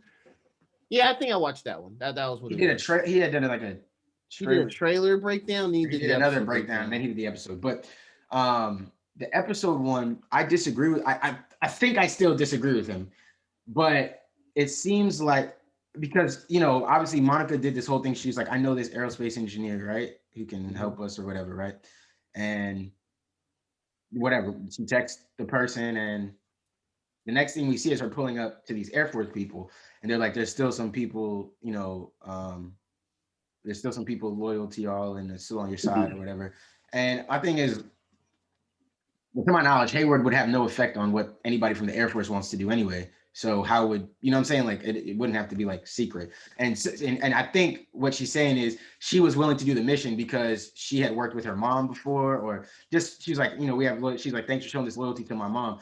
But I don't know that lady who was like Dr. or I don't know what they call it, Lieutenant Goodner or something like that. I don't think she was the person that she actually texted. No, I don't think so. No, I don't she's think no, so. no, no. She's But not. Emergency Awesome does think that. He thinks that it was a letdown and that this was just. I don't think that's who she texted. I fully Okay, so I disagree didn't with watch that. that video. Then I watched a different. That's why I wanted to video. tell you. Yeah, I wanted to tell you about Okay, that. cool. Because cool, I cool. didn't think that's who she was texting. I think that's just who he sent to actually do it because he's not a field guy. He's like, I built this thing, you take it. I don't think it was her that she texted. Not saying it couldn't be. Not saying it couldn't be. I'm just saying I don't think it was her. Yeah, I don't think it was her. So Yeah, I'm kind of looking back. I'm still through this holding now. out, maybe they just didn't want to put it here, like Blue Marvel or Reed Richards. Like maybe they didn't want to put either of them in this, but I think we'll do a name. I think we can. I'm sure they're gonna. I think they're gonna reveal who it is before this series is over. We might get a name drop. I think. I don't know that it'll be like I don't think it's gonna be like a big on-screen costume show out thing, but I think it might be like a name or something.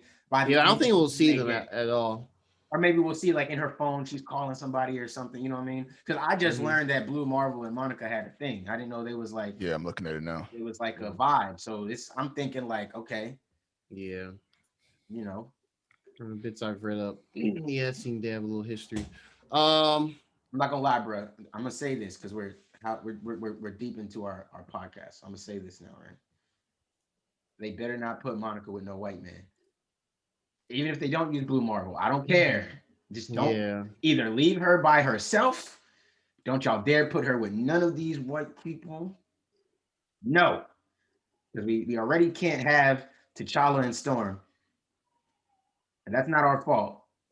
But if they take her and don't put her with somebody black, I don't even care if it's not Blue Marvel, but it gotta be somebody black. I'm not a Marvel head, so I don't care if it's not Blue Marvel.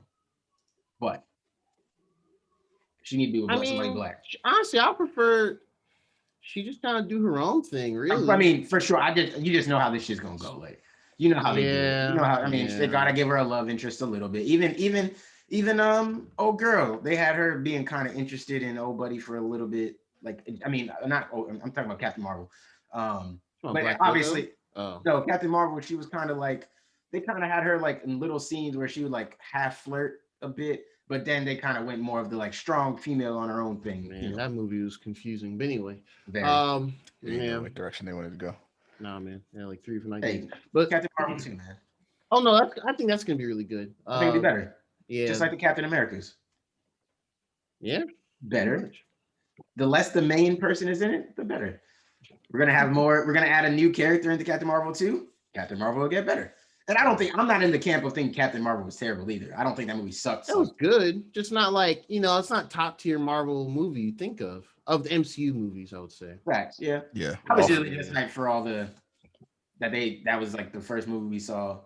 Not the first, because obviously like Black Panther, but that was probably one of the first movies we saw. Like this black chick who's in here with you, and she's like a major part of the movie too. She's not just like she does important shit in that movie. She's not just a castaway character at all, So I enjoyed that. That's probably what rode me through most of that movie was the hype of her being around. Pretty much. Hey, Ian, Gerard, were you on the podcast when we did the Captain Marvel review the first time? I don't think so. Because and the only reason I don't think you were is because I don't think so. Because that was because the first few the first episode of the pod was the Black Panther one, and Captain Marvel came out the next year, right? Like the top of the next year. Was that what it was? No. Because Captain Marvel Black Panther came out in 2018. Yeah, and Captain Marvel came after Infinity War, right? It was a prequel to everything. Let me double check. 2019.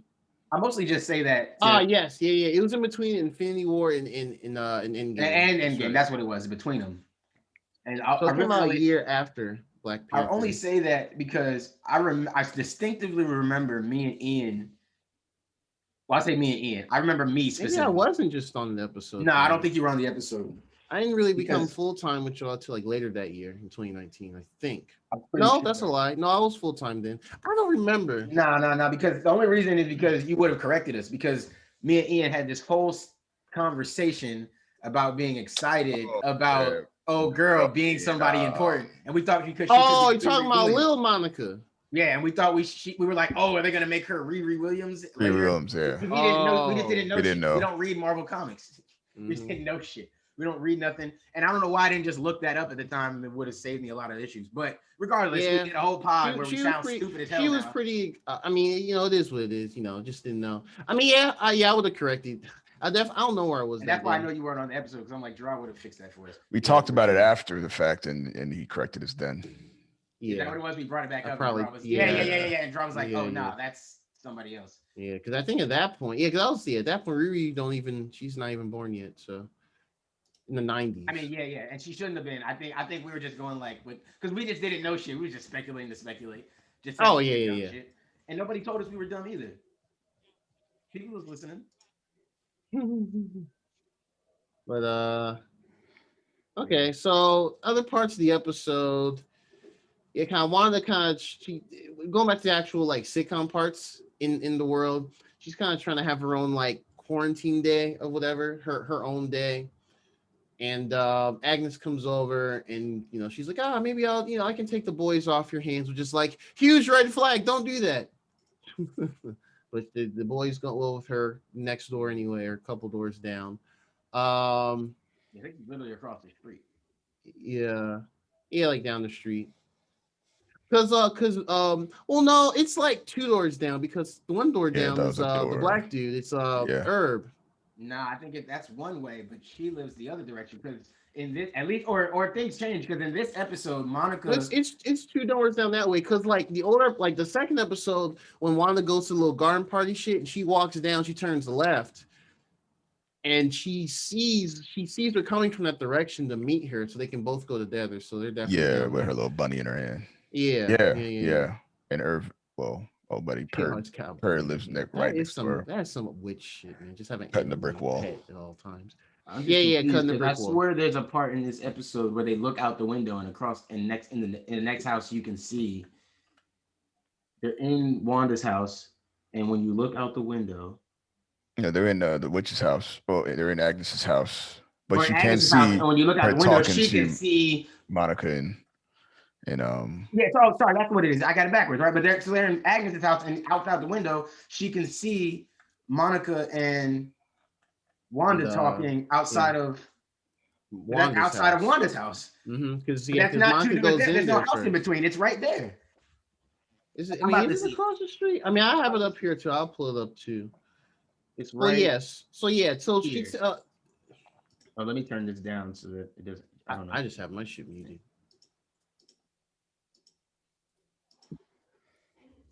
That's some other people across the street. Oh wait, hold on. No, not across the street. It's go to 24. I'm a little bit before it, but 2450. I'm kind of panning through it now. Yeah, okay. Oh, no, wait, hold on. It is next, a couple doors down or whatever.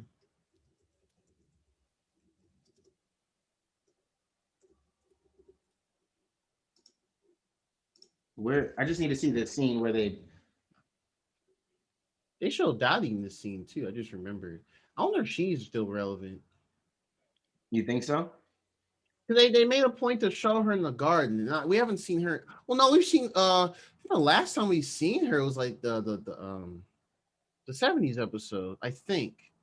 Agnes is literally across. Bro, it's right there. It's right there. It's an inconsistent. It might just be an inconsistency. It might be a goof. It probably doesn't matter in the overall scheme of it. It doesn't really. When they show Agnes, it's her. She's looking out the window. You can see a street, and then you see them standing right outside of what I assume is supposed to be Wanda's house, where she had just came out. I thought that she was staring at from beside. I don't know. Don't get me wrong. It's not out Wanda's front door across the street. It's to the left of Wanda. Yeah, because I thought she was a door or two down to the left of the house. They probably did show it to us like that before, but in this episode, she's in the house next over because she's looking out the window and she can see it. She killed Herb. I believe it too. I believe that. Herb's gone now. Yeah. Damn. And she did bite a kid, so Yep. You're capable of anything. Yep. That was a wild thing she said. But yeah, she takes the kids over there, and then it comes back to Vision. Vision wakes up and he's walking around. That extended part that Wanda did last episode is now a bunch a carnival. basically. And then he, I think he's just kind of just trying to talk to people, figure out what the hell's going on. And he finds Darcy, and he's like, oh, he recognized Darcy because it was before when he tried to escape, before it got expanded. I'm surprised he has those memories though. Like he has memories from when he was like he tries to break out and his body deteriorates because he can't exist outside of the hex and his like in this alive form where he's talking and stuff. I don't know. But he remembers what was happening as he was trying to talk. I think he's a unique thing. Is how Wanda's doing the magic. I don't know. Maybe we'll have to find out. Yeah, true. Yeah, we'll have to see. His vision is still like how everything. I think we'll find out either this episode coming up. I think we might have to find out this episode. I think the final episode is gonna be like, oh man, we're fighting and shit or whatever. Yeah, I think it's gonna. Yeah, that's gonna be interesting. I'm curious. Full on action for y'all boys. Full peak MCU stuff. Yeah. So and then it shows the scene where they're over at Agnes's house and Billy is like, what does he say to her? He says something like, oh, he can sense that you're empty or whatever. Where's the subtitles? Where the heck is English? There it is. Yeah. 2 doors down. It is 2 doors down. It is 2 doors. I mean, okay, cool. Because Herb was right there in episode 3. Cutting down the wall, like sawing through the wall. Yeah, because I was looking, when she looks out the window, you see a pink flower thing on the ground. It's alongside a driveway. And then there's a car there. And then as they walk towards the two of them fighting or talking, you see that it's on a driveway. So she's walking across the lawn to get to them. So they just decided not to show us the house that should have been blocking her view of it. Yeah, I guess not.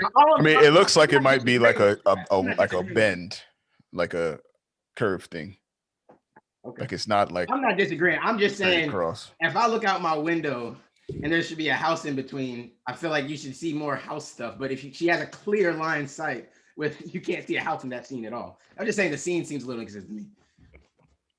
It might be like, I think it's just a weird perspective overall. Yeah.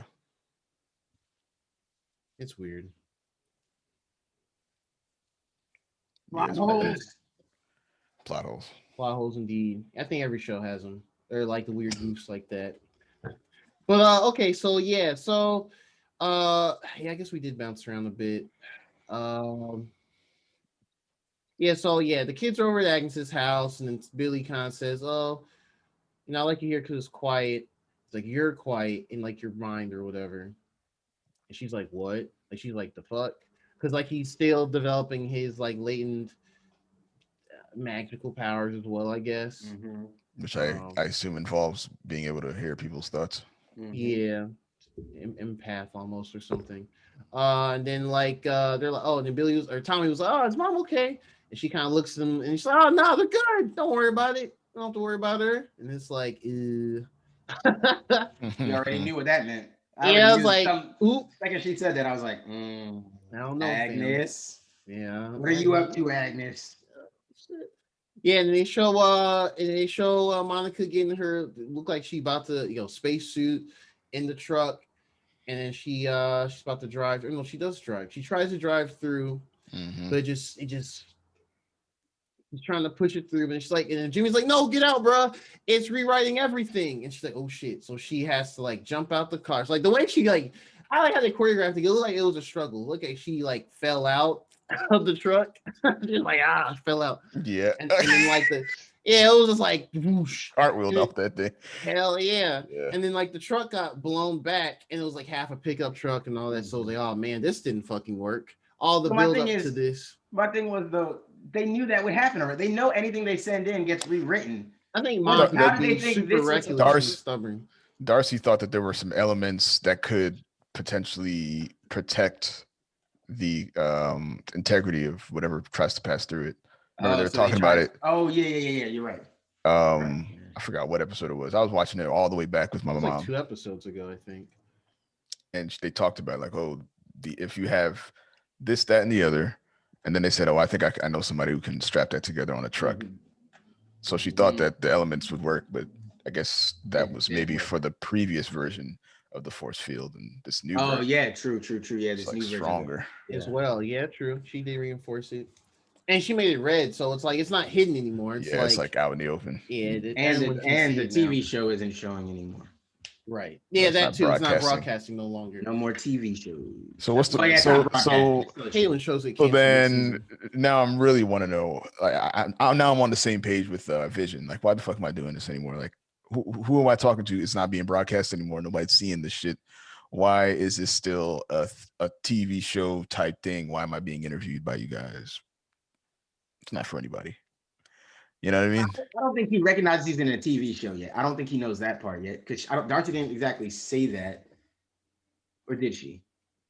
Like I it don't felt feel like when he did the why am I doing this? It felt like he was like he recognized that that part made no sense to him. But Yeah. also he had went from trying to get home with Darcy to now doing a random interview, and he was like, "Fam, how did I even end up here?" Like it's like everybody makes that joke about like when you're driving and then you just kind of look up and realize you're like 10 miles further than you were. And you're like, "Fam, how did I even get here?" Like there was like 6 left turns. How did I make it here? I don't even know what happened. You just driving to drive. It's like the same thing. Like he was just minding his business, and all of a sudden he's doing an interview, and then he's like, "What the fuck is this? What?" It's like, and He had the boom mic over here. Yeah. He had the little Yeah, mic the over his boom chest. mic. That shit was funny. He was like, and I think that was just in reference to things that are just slowing him down from getting back to Wanda. yeah. And he thinks it's yeah. he thinks it's Wanda, but obviously now we probably know it's probably Agatha Christie.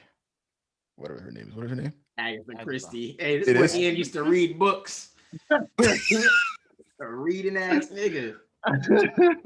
Agatha Harkness. We'll Harkness. get to Nah, it's that Agatha part. Christie now, bro. Agatha Christie is definitely in this show. Damn, I guess that's the episode name now. Well, people can be like, why did they name it this? You have to listen to it to find out.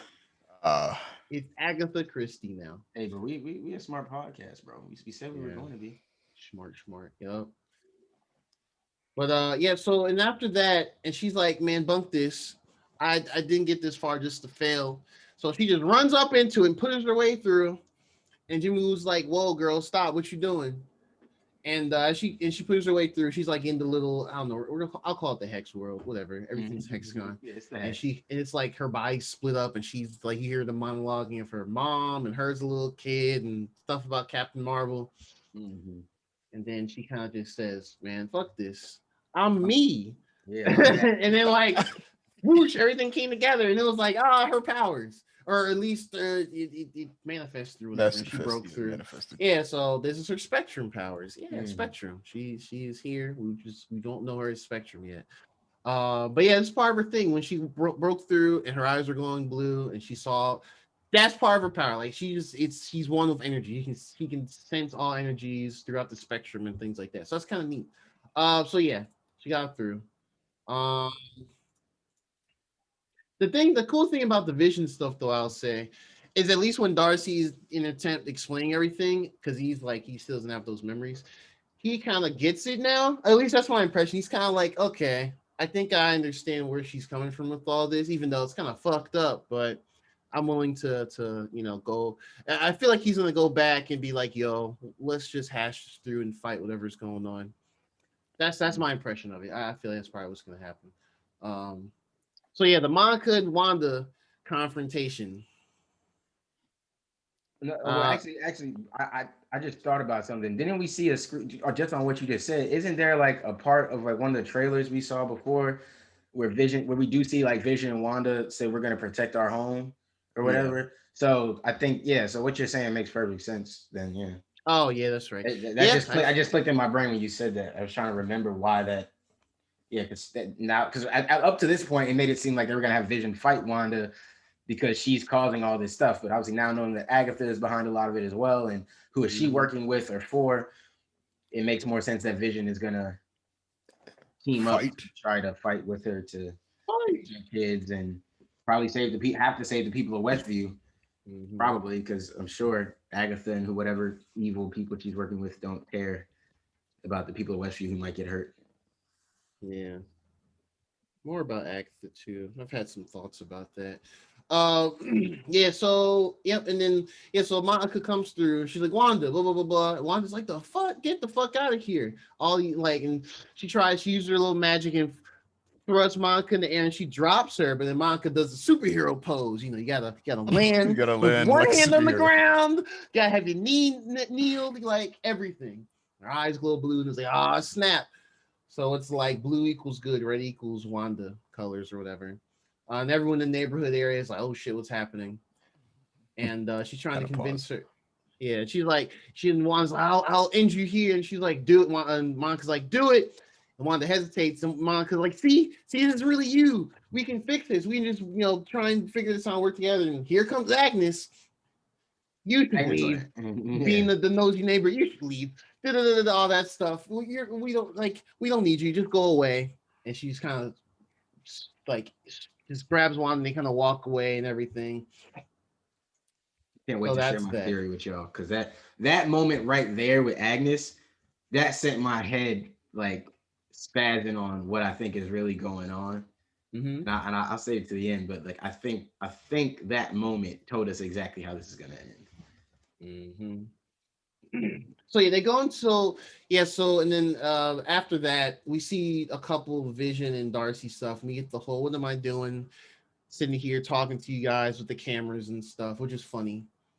But then Vision just kind of flies out of the car, faced with the truck, and flies out. Darcy's like, oh, because they're trying to get to the edge to leave again, but this road kept having bullshit come up to it. Like they had like random kids are walking, that's traditional.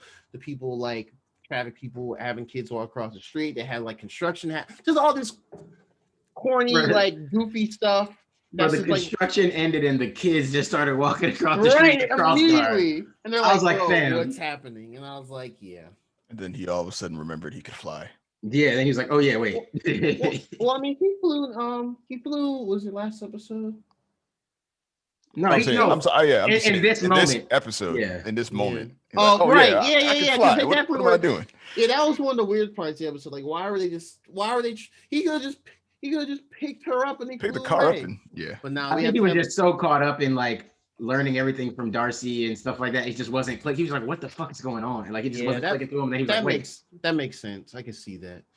You win this time. You win this round, Marvel, because definitely should have just been like, tell me as we're flying towards Wanda or something like that. Yeah, basically. Yeah.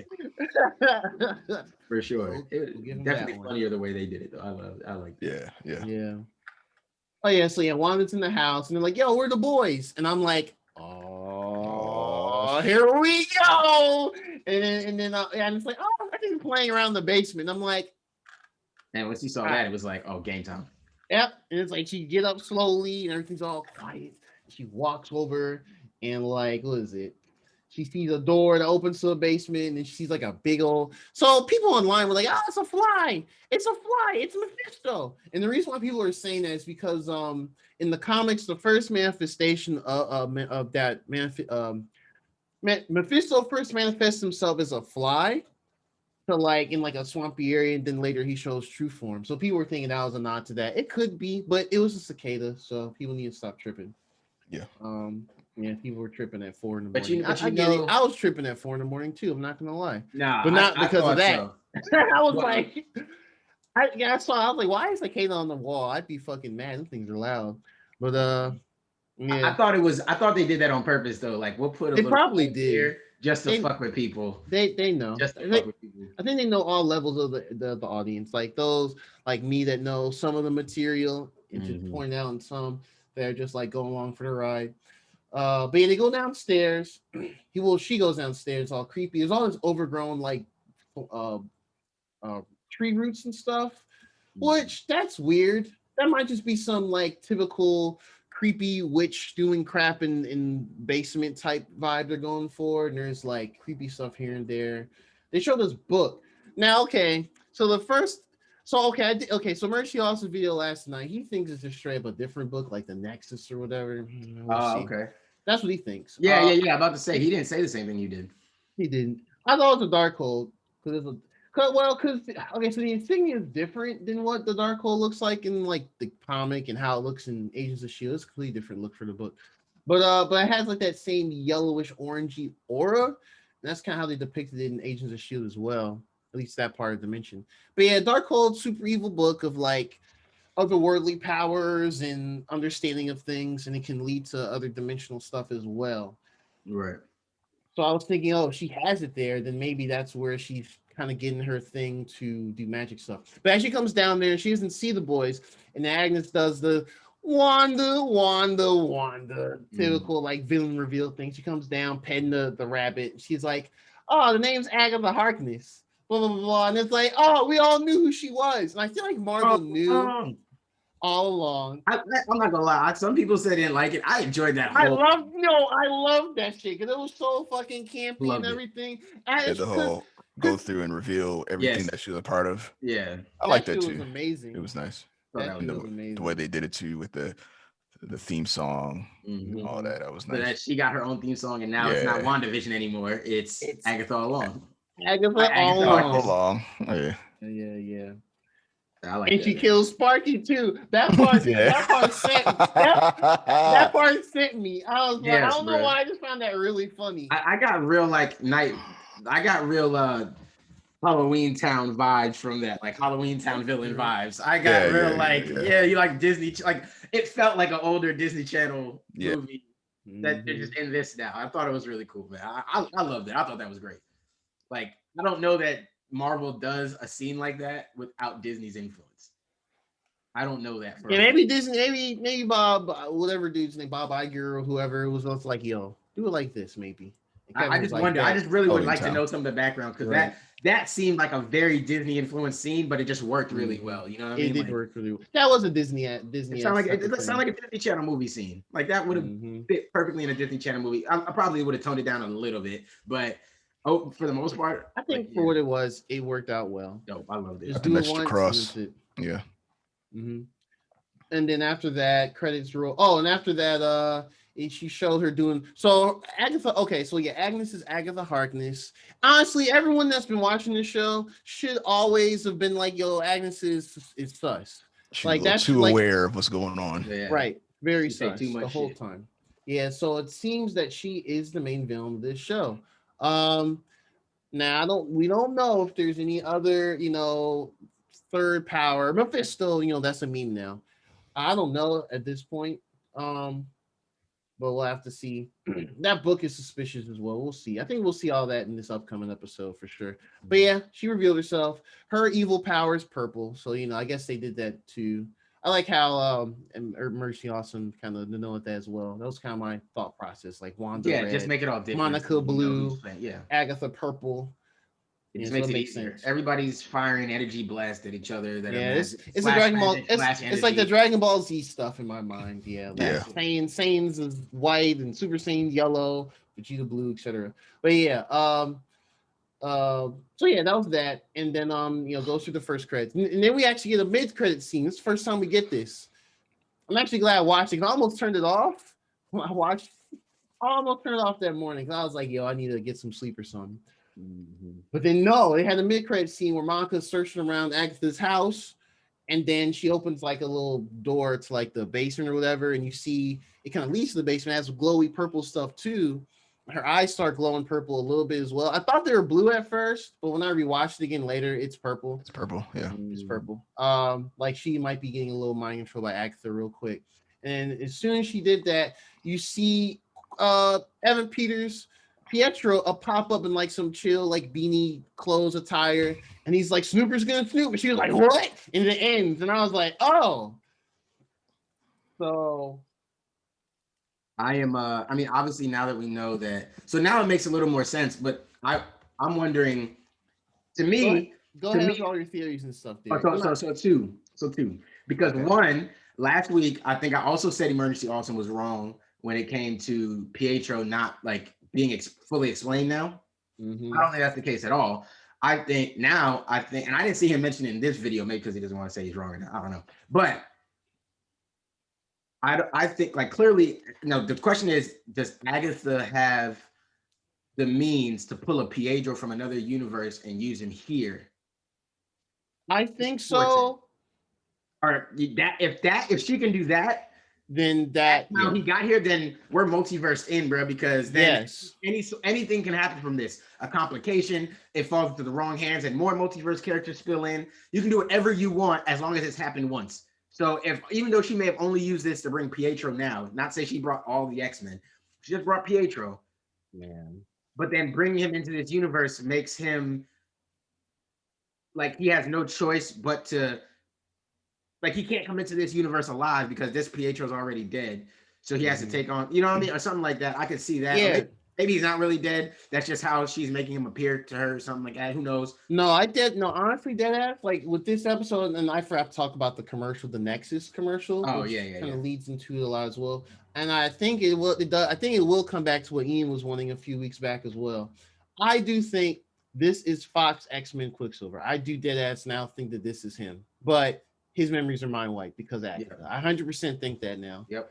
I think so. Why he acts different. Why he acts sort of like that Quicksilver, but not really. He acts like a mix between a little bit of the two, but because he's got this Quicksilver's memories, but he acts like that Quicksilver because he's from the Fox universe. That's the only way I can. And I think she either implanted some. I think she either somehow implanted some memories of this universe's Quicksilver, or she's done something to where she can put memories in too. Because that whole maybe episode, she's taking. But maybe she's taking.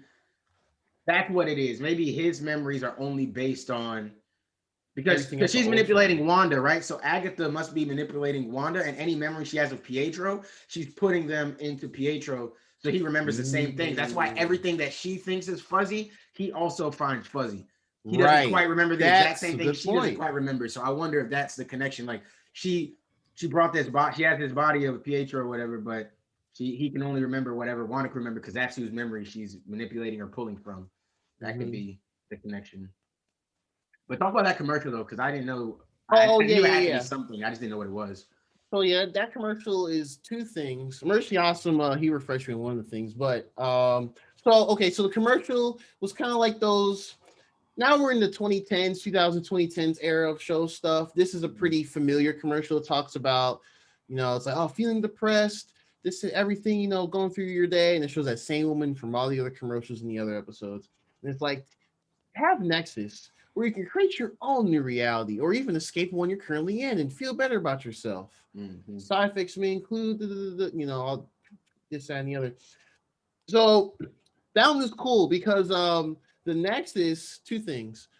First, the Nexus is an actual location in the Marvel Universe. In this town called Citrusville, Florida. Let's just say Florida. That's a comic book ass name. Basically, it's called the Nexus of all realities. This place where all dimensions and realities intersect. It's protected by a character named Man-Thing. I don't know if they're going to introduce this character at all in the universe. They might do like a nod or something. Man-Thing. And the Man-Thing is basically like Marvel's Swamp Thing, more or less. Used to be a scientist. Shit went wrong. He's now a swamp humanoid creature thing and protects the area. That's kind of his domain or whatever. So interdimensional stuff can occur there. People can intersect and cross over. That's one thing. Two, Nexus. Wanda apparently is one of these beings called Nexus being, where her herself can exist across all dimensions and universes. So where like in this universe we'll have the Quicksilver from Age of Ultron that died, and then Fox movie universe we have that Quicksilver that's still alive, and we assume this is that Quicksilver here. Wanda can only exist like once in every universe, so she can also be used as You're saying Wanda can only exist in one universe at a time. Right, there's not she only exists. Not multiple Wandas. Got you. Right, that's pretty much how it goes. And I believe in some of the comics, she can be used as like a key to enable other people to be brought over, which makes sense to my knowledge. Yeah, if there's anyone listening or watching, please correct me. Facts. That's probably wrong. Like y'all didn't let us know about Monica Rambeau. Right. Granted, we didn't have no video for niggas to flame us on YouTube, so that's listening to the audio on a. But we'll get there.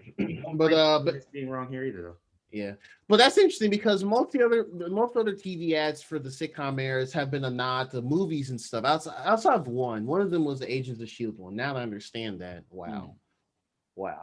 Yeah, so this was interesting. So I feel like they're definitely nodding to we're gonna go full multiverse in these next 2 episodes, which makes sense because Kevin Feige has said events from this show lead into Doctor Strange 2, Multiverse of Madness, and also Spider-Man 3, which we see all the rumored castings for Spider-Man 3, all these different characters from all the other movie universes are popping up supposedly. So something's gonna happen. Just don't know how it's gonna go down yet. But yeah, Watching apparently some I can fit. universes coming together with Disney MCU Bro, is fucking insane. it is actually pretty wild. That's If insane. like I don't it think is pretty people are wild. gonna really, and I get it. Like Social media is gonna explode. it's like it's crazy because in the grand scheme of things, like obviously it's just movies and comic books. It's not that important, right? But like, It really isn't. but It's just but it's just fun, for super fun entertainment. that's what I mean. Like just for entertainment value, this is wild to see that Mhm. Marvel, because this is obviously y'all heard me knock Marvel for like having to sell off their most important characters and basically having to no choice but to make something out of nothing.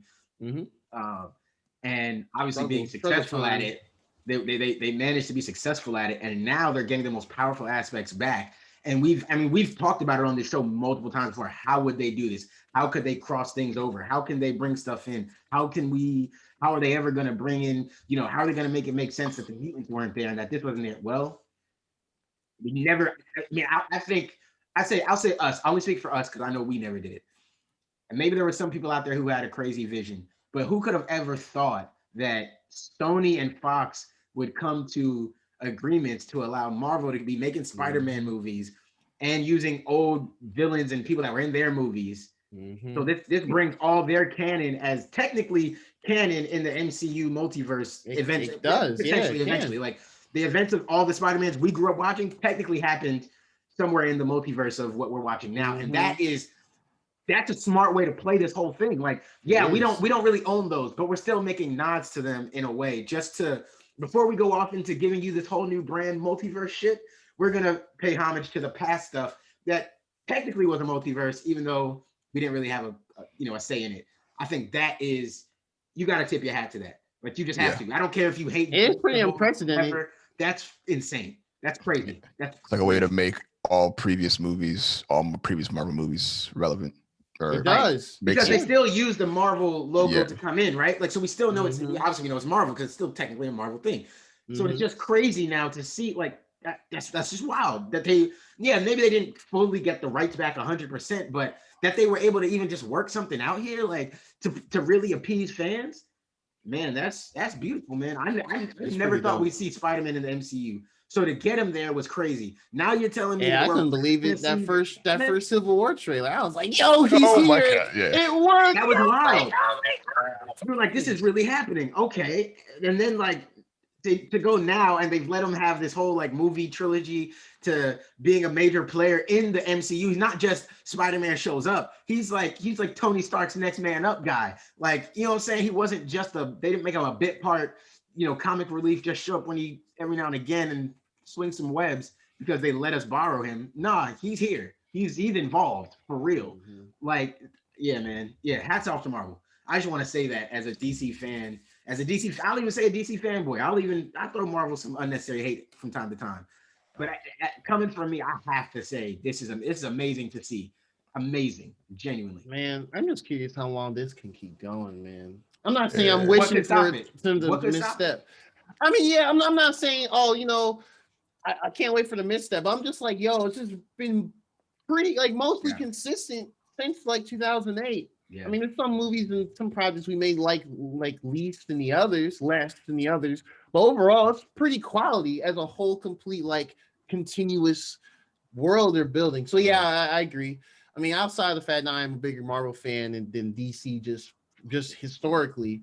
But at the same time, I like seeing stuff done in a way, even if it's not totally accurate to how it was in the classic comics or the Ultimate Universe, just done well. I'm just glad I'm learning more about Monica Rambeau, Spectrum, and then she actually have probably just a bigger role just in general in the world versus how she was in some of the comics. So it's really cool. A lot of the narrative, with WandaVision, a lot of the discussion it brought up was how underutilized she was in the comic books. She never had her own solo run.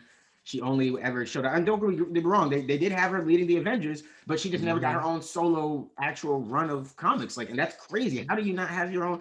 Like, she was Captain Marvel before Carol Danvers, but we got, you know what I mean? Like, I think my thing is I'm all for Elseworld stories too. Like, y'all know I love a good Elseworld story. Show me some different shit with these same characters in a different way. Yeah, I'm cool with that too. Cool I for mean, that. if we got one-to-one stuff, I mean, it's cool to have stuff that's relatively accurate or references stuff correctly. But every now, as long as it's done well enough that can And make that's- sense for exactly. what the story they're trying to tell and everything, I think it's fine.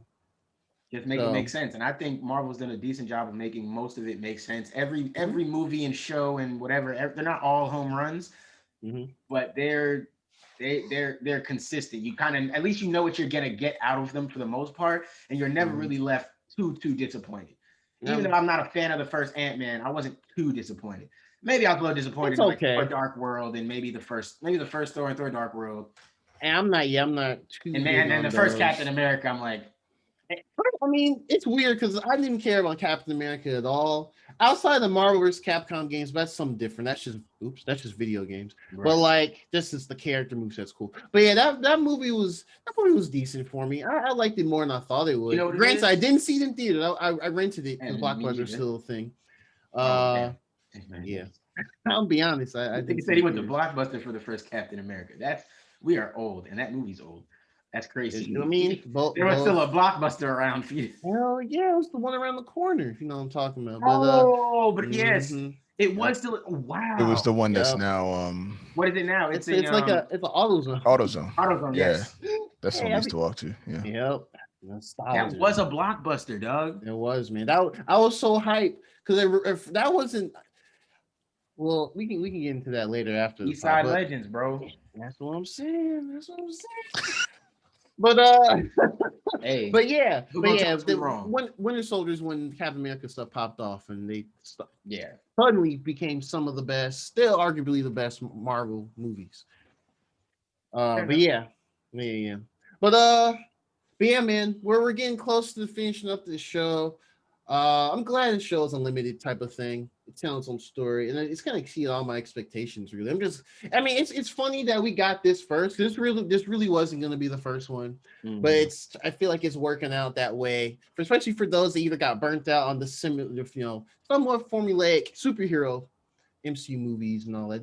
We're getting close to similar vibes of that now, but at least the first 2/3 of it have been a different type of thing to at least create more interest in discussion and everything. That's why I'm hoping that the rest of the shows can do something similar, like give us a different feel for these characters and some different lights away from just the generic superhero action.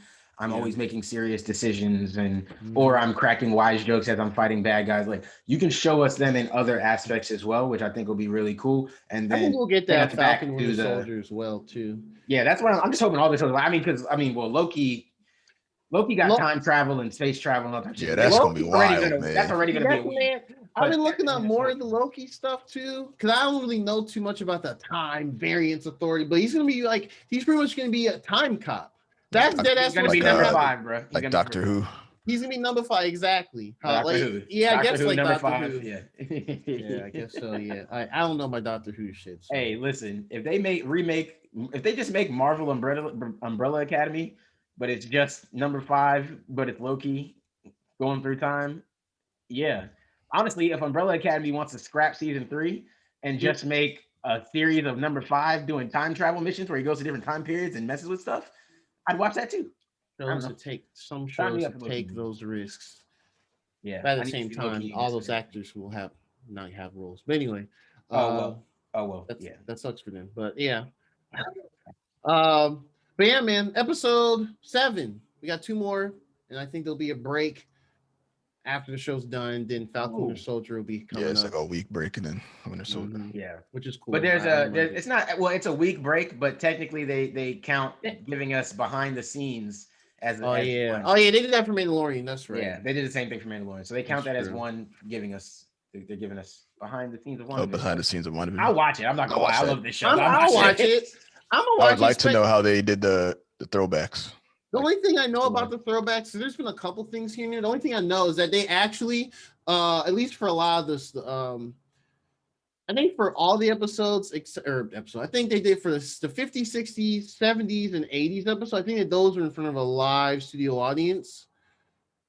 Yes. That's fire if they did that. But all the people were under super tough. NDAs. Oh yeah, Super That's NDAs. how they Like, keep that to yo, themselves. if you say one thing, that's it, B. Like, that's a wrap. Yo, you'll never work again.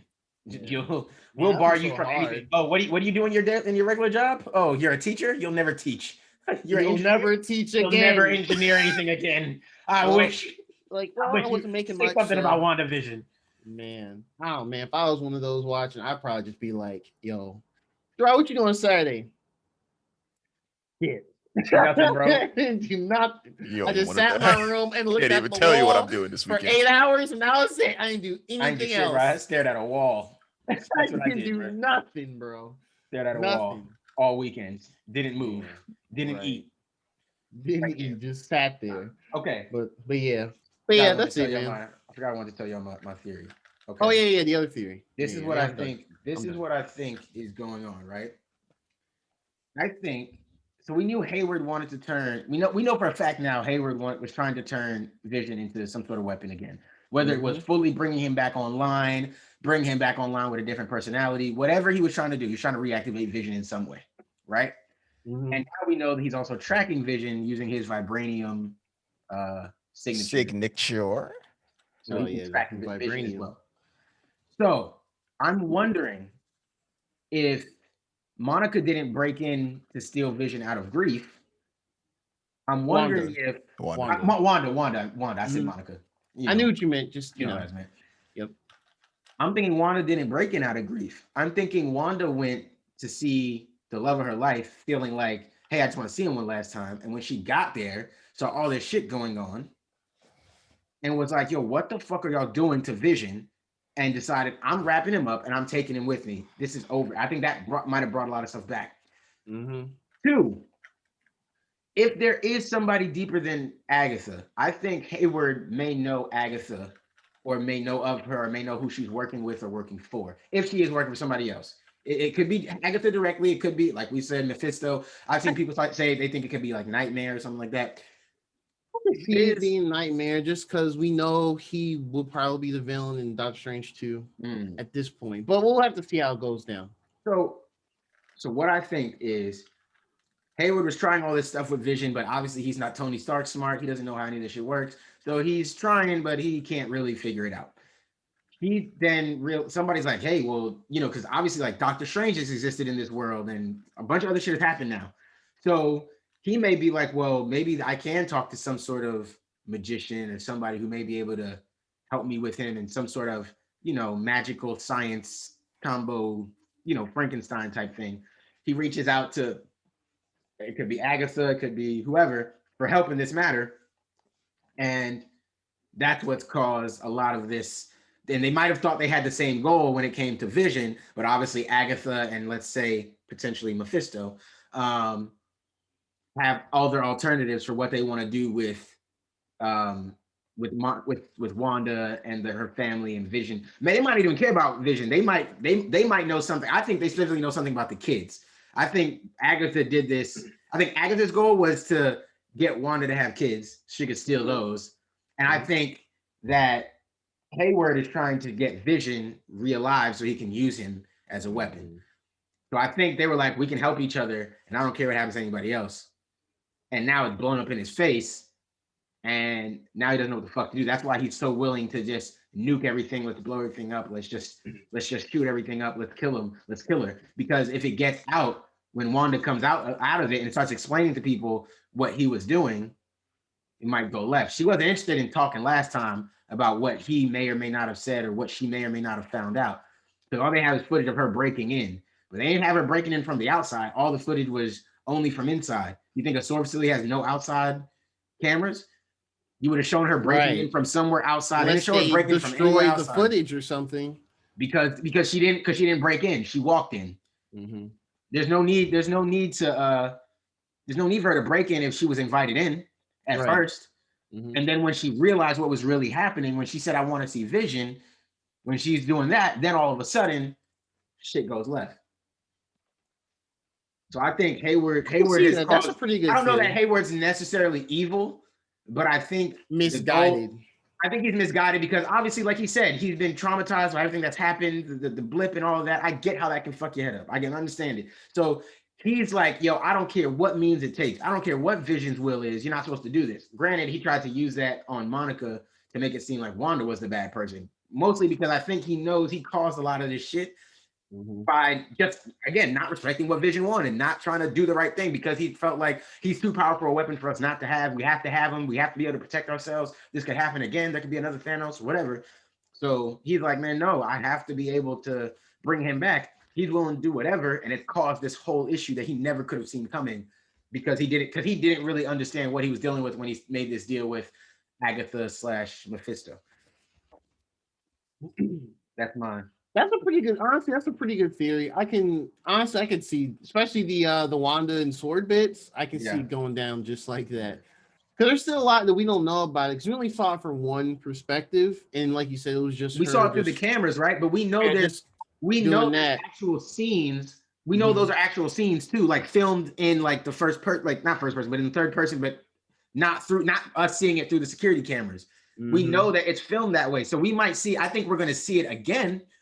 But it's going to show us. It's going to show us how she ended up there, how she ended up running around and looking crazy when that's probably not how she got there. Really, and that's what I think. That's what I'm thinking. And you know what? I know I've been saying this like the past 2 weeks or so, but I think we're getting to the point where the episode runtimes will be a bit longer. I think we're done with the sitcom stuff. Straight. Well, I think at least the last episode will be much longer. I think the final episode's got to be like 45 minutes an hour, right? Yeah, they did lie to us. We didn't talk about that at the top, but they did lie to us. Somehow. You know what? I'm still curious where the hell that stuff came from. They said it was going to be an hour, and here we are, 30 minutes. Shit hurt me when I saw that shit pulled up. I'll text. Let me tell you something. I saw Julian's post on Facebook too. First thing Facebook showed me, he said all caps, "Why are you lying to me?" That made me upset, man. I was like, why did y'all let this story float around this long? If y'all knew that y'all wasn't about it. There's no integrity of journalism online. It's just hype and clicks. Hate these boys, man. I don't know. Man. I don't trust it unless it comes from Kevin Feige himself. Which that picture did say that the source was Kevin Feige. Well, no, okay. So what I think they tried to do and twist it in their own thing. Because Kevin Feige did say, as I remember him saying in interviews and stuff, towards the end of the show, we'll get more familiar MCU and stuff, and it would be a bit longer. But I think people took that as, oh, now we're back. Like every other show that comes out that's like, binge worthy in 50 minutes or whatever. So, I mean, maybe next episode, because we did see the scene, where like Vision and Wanda like, oh, we can protect our home, and it's still like this era because Wanda's still wearing like the dark red jumpsuit and stuff. Yeah. So maybe it's like we'll get part of that, but then also some crazy, wacky stuff that happens, or it could go different ways.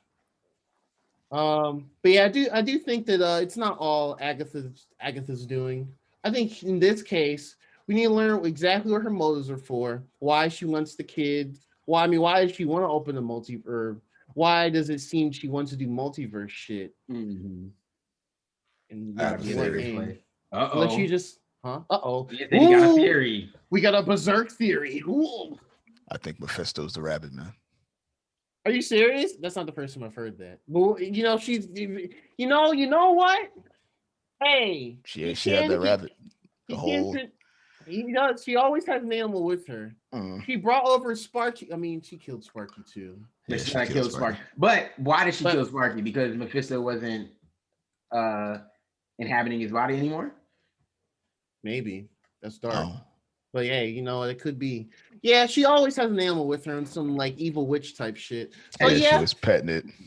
And even when you said that earlier, Dra, who's to say that the cicada wasn't Mephisto? He doesn't have That's to be. True. What is he was a fly. He was a fly in the comics, but this is completely different now. He could be a fly, and then he becomes the bunny, Like, yeah, like I I'm didn't not watch too. that part, man. I'm just 'Cause- saying they focused on it too much for it to They be. did. It was completely it was a nothing. focal point. Like, why show the wall They for were more like, than a second? There's a bug in her house, like Very large. right? I thought they were just doing that for thematic effect. Like, oh, this is a creepy house.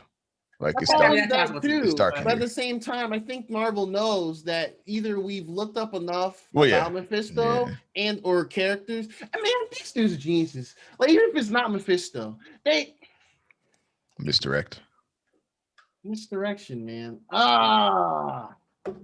And they knew that And they put it there for that purpose. Like, okay, they probably know. And true what if nerds it are gonna is look into Nightmare or this. whatever. I mean, Nightmare is a ghoulish Possibly. creature too, but he's green instead of red. So we'll have to Mm. see, man. Why are The Fridays little one day cicada a thing week? was green. Why are Fridays one day a week? I know, mean, right? cicadas can be green. Just Nightmare. nah, man. Yeah, I'm excited, man. Yeah. I'm excited. I'm enjoying it. Yeah. You know what, man? I do think it's interesting. A couple things I'll talk about at the end, just because why not, right? Yeah, true. I hate seeing how many people just like. Not say I hate seeing. Not say I hate seeing. That's the wrong way to put it. I'm confused of as what people expected in the first 2 to 3 episodes of the show. I think we can all agree that yes, the show picked up at the third episode. Like it started picking up in episode 3, and episode 4 is where it really we were like, okay, yeah, we got something going here for sure. Do y'all think the first 2 episodes sucked?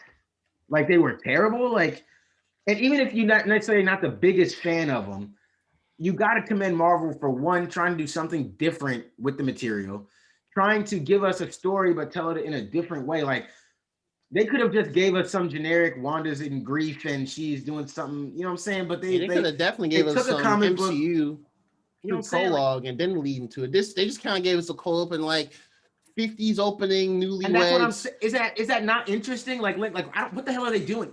I think it's great. don't You got a know. whole bunch of people, even fans of this stuff, watching it. And for the first 2 episodes, nobody's really sure what's happening. Everybody's like, well, what the hell is this? What's going on?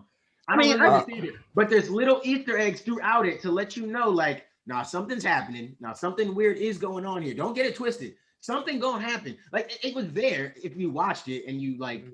I mean, we had the whole thing in the first episode when Mr. Hart was choking, and that was unsettling because one, he's choking, and two, his wife was just like, she kept saying stop it like over and over like a broken record. And the way she looked, I mean, we know her as the mom from that 70s show, and Marvel knows that too. That's why they probably reached out to her to cast her for that one role. But two, it just seemed like, why she keep saying it like no one's doing anything. Right. Wanda's looking like, what should I do? Vision's looking hella confused because he's already like a freaking, he don't know anything. Right. So I mean, that in itself was like, whoa, what's happening? No one's helping, dude. It kind of got sort of Twilight Zone-ish. And At least to that me. was the point. And I got very Twilight Zone vibes from the first 2 episodes. Yeah. Like very, I don't know, man. very ominous, very something is happening under the scenes. Regardless of what we're watching, something else is still going on, and we're going to learn about it at some point. And I just feel I don't understand how many people missed that, and that wasn't enough to keep people like excited to the point where I see a lot of people saying it just sucks. I can see why people say it sucks. I rewatched it. Go ahead, Ian. Yeah. With like my mom. I rewatched all the episodes start to finish, and it was interesting seeing or watching somebody else who's not is kind of on the outside of everything that's going on in the MCU see the show from start to finish without any true like explanation of what's going on. Like I think when it came to like episode 3 or 4, when they finally started to explain a little more, is when I had to go in and say, hey, this is what's happening, this, that, and the other. Leading up to that point though, and I would always come back and say, hey, remember, like this show was aired like 1 episode a week. The first 2 episodes were aired, at the same time, but after that, it was once a week. It's a lot to, keep somebody engaged with just that alone by itself.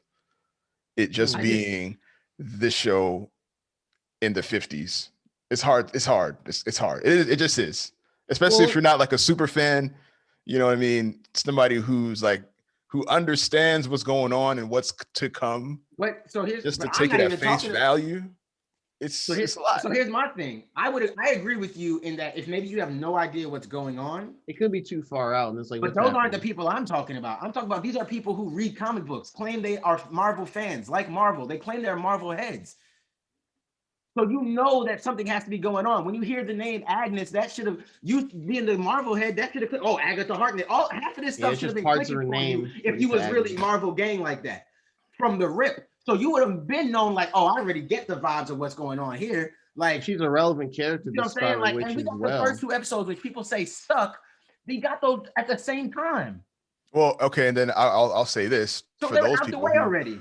Those people who actually knew what was going on and whatnot, they may not like this kind of show, like this kind of style. So like, yeah, okay. But if you know and you're doing the background, you know that the show wasn't going to stay like this.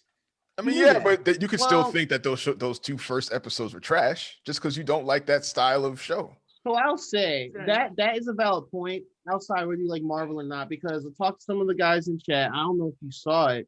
It popped up a couple times in the past month. Devin and John both said, I don't think Devin's on the show, but oh well. Devin and John both said straight up they don't like laugh track styled sitcom shows of that era. So they weren't interested in the first place at all. But then I explained, like, yeah, I mean, it's kind of there for a reason. It's not like super centralized on it.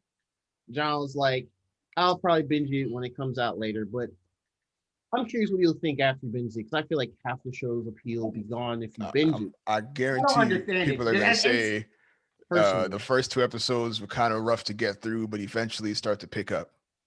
What's rough? Well, let me ask you, what did you find rough about it? Was it do you not like that sitcom-esque style? Well, yeah, I don't like the sitcom-esque style of it. Okay. You know, was it just too slow? And it was really slow. And I mean, it didn't pick up as fast as I wanted it to. And I knew that it was going to be like this. I knew that I knew going into it, it's going to be like the sitcom type thing. But I was kind of expecting it to pick up a little sooner than it did. It didn't really pick up until like episode 4 or 5. And even that was sprinkles of stuff that, you know. Not even 3? 3, it didn't really pick up though. You know what I mean? It gave the first time. It gave you a hint into what the next, and then 4 and 5 started, you know, throwing all the information at you. But 3 still was a little kind of on the, and that's what really throws all the information at you from the beginning. But I'm saying for that kind of honestly, I feel like 4 y'all are spoiled. Y'all are spoiled. I think 4 call it what you want, but I mean, that style for you to drip feed is that slow. It's kind of hard to keep somebody's attention on that, especially if you're not a fan of that kind of style. Which, if you grew up in the 90s, early 2000s TV shows, they weren't like that. So you may not have liked it. I mean, we grew up around that time. At the same time, personally, just, you know. I mean, I'm not saying, I understand. That's why I asked, like, because I think a lot of it, because, like, these are 2, I mean, the one thing, all these shows, they're all side characters that don't have dedicated movies. They've all either been showcased in the Avengers movies, just because of all the crossover, or they get introduced in their own movies, like Falcon and Winter Soldier and Captain America movies. You know, Wanda and Vision in the Avengers movies. Just stuff like that. Loki and Thor movies. So it's like I can get that where some people would just be like, you know, Loki's is a fan favorite side character. You know, him getting a show, which is a dub in general. People don't really know, or some aren't really invested in the Wandavision stuff. Just because, you know, how it may have been depicted. I mean, people know Wanda's strong and they know Vision's strong, but it's like, why? Or like, why do they both like each other? Stuff like that.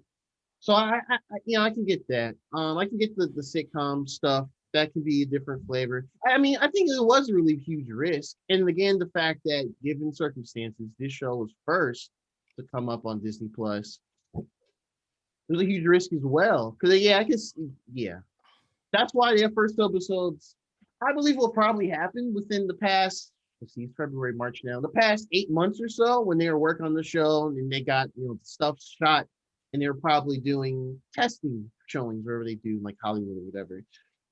They probably didn't get as much favorable interest about the episodes individually, which is why, because originally when we first talked about the show, they said it was going to be 8 episodes. So maybe what probably happened, they might have, because of the viewpoint like Ian is saying as well, the interest has doesn't quite capture as many people, given that it's this weird 50s, 60s black and white aesthetic. These characters, why the hell are they doing this? Where's Iron Man at? Where's Cap at? Maybe they just split up for that reason. In the attempt to kind of put all the information in both episodes and put them out at the same time, to where 3 it's like that in the set, way our human mind works. We always knows patterns after the third one because we can attribute it to what followed the first thing and the second thing. So, obviously the first episode was 50s, second episode was 60s, this third episode, 70s. We introduced them the color and stuff like that. And to see why are they going through these decades of shows. I mean, even kids they're watching, they can ask their parents or their older siblings or, me and uncle, my nephew can ask me questions. Why is it like this? Why is it like that? So I think honestly, not even the fact of the material of the show. I just think we have so many shows now, especially Netflix has kind of made it popularized. Where we just have super binge heavy shows. They just drop whole seasons and you kind of binge it. And I like binging shows from time to time, but at the end of it, sometimes it's hard for me to recall detail per detail of what's happened. It's kind of like just kind of quantity over quality in a sense. It's all too much at once. Yeah, and then it's cool. Sometimes, yeah, because that's why I've been slowing down my Agents of S.H.I.E.L.D. because I've been binging through like crazy. I mean, first 2-3 seasons is good to binge that. Season 4 and 5, there's a lot happening. I can't just sit there and watch an episode at a time. I have to sit there and watch a few and then kind of process what the hell is happening. Stuff like that. So, I mean, they could have easily dropped them all and been like, cool, there you go. Wait till March for Falcon Winter Soldier. And everyone would have gotten their discussions done the weekend versus, the month and a half we're doing 2 months. Yeah, every they got us holding a Disney Plus membership now for 2 months. This could be all Marvel shit, Isn't it 3 almost months? all 52 weeks of the damn year. Not even counting movies in theater. We wouldn't even know about movies. And monetarily, it makes sense. And no, the business end is genius. It's Damn genius. it, Disney, you bastards. Yeah. But yeah, between this and Falcon Winter Soldier and Loki and the Hawkeye show, which is also pretty good. Miss Marvel show, What If Marvel, which is the animated thing. Mhm. There's probably some else I'm forgetting. But yeah, but anyway, that's tangents. Oh my bad. Go ahead, Drew. Yeah, I guess to close. I can understand, it's far out. Not everyone likes this, the 50, 60 aesthetic. That's corny. But, that was also that era of show. That's how they, I think they captured it pretty well for the shows I have seen growing up. Grow up in the 90s and 2000s. After, once 9 o'clock hits, Nickelodeon turns to Nick at Night. You start seeing I Love Lucy. You start seeing Happy Days and, all that stuff. They later added, what was it? I Dream of Jeannie, which was a part of the second episode, and Bewitched, stuff like that. So, I was exposed to some of that stuff. Is it my favorite? No, but I watched it because I was curious and shit, whatever. I was bored and I stayed up late. So, yeah. Man, I'm just curious to me when you see, for all the hate that DC gets for how bad their movies is and how everybody, and you say you like something DC, the hate you'll get from Marvel people, it sucks. Everything DC sucks. For everybody that says they love Marvel and they trust Marvel with their firstborn child, how the fuck can you not watch this? That's what confuses me. You can't tell me how great Marvel has been and how you trust everything. And then now when they show this show, they got 2 episodes that ain't your favorite. And all of a sudden, you don't know what the fuck it is and you can't watch it until some action happens 4 episodes later. Then you don't actually trust them. And maybe some of y'all ain't really as Marvel fans as y'all claim to be, which was my whole point from the jump, is that a lot of y'all ain't really as big Marvel heads as maybe y'all think y'all are, because y'all can't be that. I don't care what DC is doing, unless it sucks. Like CW has established itself as shit for writing, for tone, for everything. It has its own set of fans. So they have a track record, and they have their own fans, and that's fine. I know that the stuff they produce is not for me, but what do? I'm a DC loyalist. So no matter what happens, at some point, it'll become convenient for me to watch one of these episodes, and I'm going to give it a chance. I will. I gave Legends of Tomorrow a chance. I gave Flash a chance. Arrow, all of them. I'll give it a chance. You're a Marvel fan. You can't get through 3 episodes? Because if you watch 3 episodes, 3 30-minute episodes, you go, oh, I see what the show's doing, and now I'm in. 2 episodes like, oh, I don't want to watch this. I'll wait till it's all done. This is stupid. Like you're not a fan then. You can't be. I can't understand. It's one or the other. Either DC is the worst and Marvel's at 100% the best, or you're all just hype beasts and you don't actually care about nothing. Because to me, I can get if you don't like the style of the show, but the way I saw Marvel fans writing this show off as if it was just a waste of time and it was gonna be trash. I wasn't really bugging. That don't add up. That don't add up to what Yeah. Some context here. I wasn't really bugging because I saw the play Marvel and Disney were doing with this. I know. I mean, I've been saw it with. I mean, it worked for me. I've said it countless times. For $1 every time I say it, you could probably, I don't know, buy a PlayStation or whatever at this point if you could find it. The weekly release of The Mandalorian and how they done the show has got me into not only that show in the resulting shows coming from it, but the greater Star Wars universe in general. So yeah, the weekly thing I think is fine. And different tone they're going for can work for some, can work for others. Yeah. So do you need more context? You're arguing a point that I don't know about, like what social media is saying about it. Marvel fans, there are Marvel fans in the world that are saying this show sucks. They said it and they only saw the first episode or the second episode. And they said that because they don't like laugh track styles. They think I Love Lucy sucks. Like who? So you know what I'm saying? Like did Marvel not build up enough track record to where you watch you can't to where you watch an hour and a half is what we're talking about. An hour and a half of content. You can't. Marvel has lost enough credibility that they can't withhold you over 2 episodes that are a little different or a little out of the box. They can't hold you through 2 episodes. You can say, "I think this sucks. These are trash. I don't even want to watch this." But now that you've seen a trailer for episode 4, you're like, "Oh, this is what's happening. Oh, now I'll go back." How are you a fan? You can't. How are you a fan then? Even if you're just a fan of the movies, and the MCU, have they not built up enough goodwill for people to just like watch it, like to be like, okay, well, I'm gonna watch it. The way Marvel fans, I'm not talking about regular people who don't read comics or don't know anything about comics. I understand you don't like a show that looks this way, so you're not even paying attention. I get that. No one's arguing about that. Marvel fans of Marvel, people who claim they read the books. They buy comics. These niggas is first in line for the newest Young Avengers. All of that. You read these things. This is your shit. And you can't make it through. You can be a fan of a series and not be a fan of the action media that's, like you can be a fan of the comics and then not be a fan of the movies or the shows. Are you trying to miss the point I'm making? No, I'm only arguing based on what you're telling me. I feel like it's coming from like memes or like comments I just said that are intentionally meant to be triggering to people like us. But I just said it myself. I don't like CW movies. Those are adaptations. I don't like CW shows. Those are adaptations of comics. I've watched 5 episodes of every one of those shows, giving it a chance. That's what I'm saying. I'm talking about Marvel fans aren't watching past 2 episodes because they say I don't like the aesthetic. First of all, they told you that the whole show wouldn't be this way. Mm-hmm. They told you that from the beginning. We knew that from the jump. The whole show will not be like this. We knew they were going through errors. We knew it was going to progress. You know that going into it.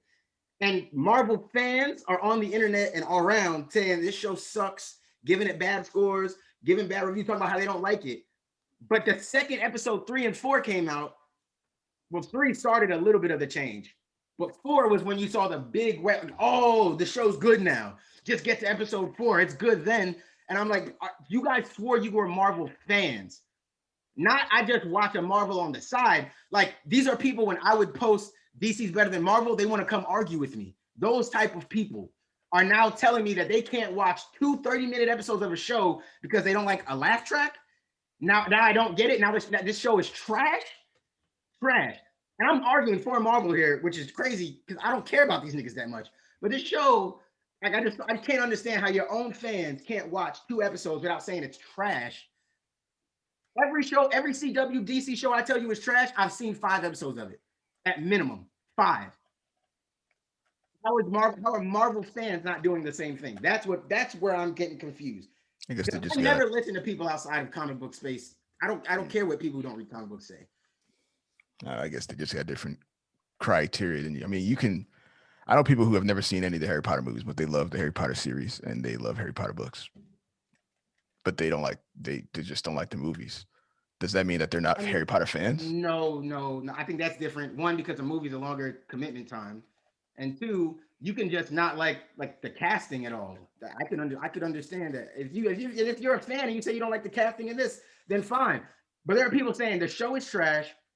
This makes no sense. This is a stupid show. Nobody cares about Wanda and Vision. No one wants to see Wanda and Vision live this weird life.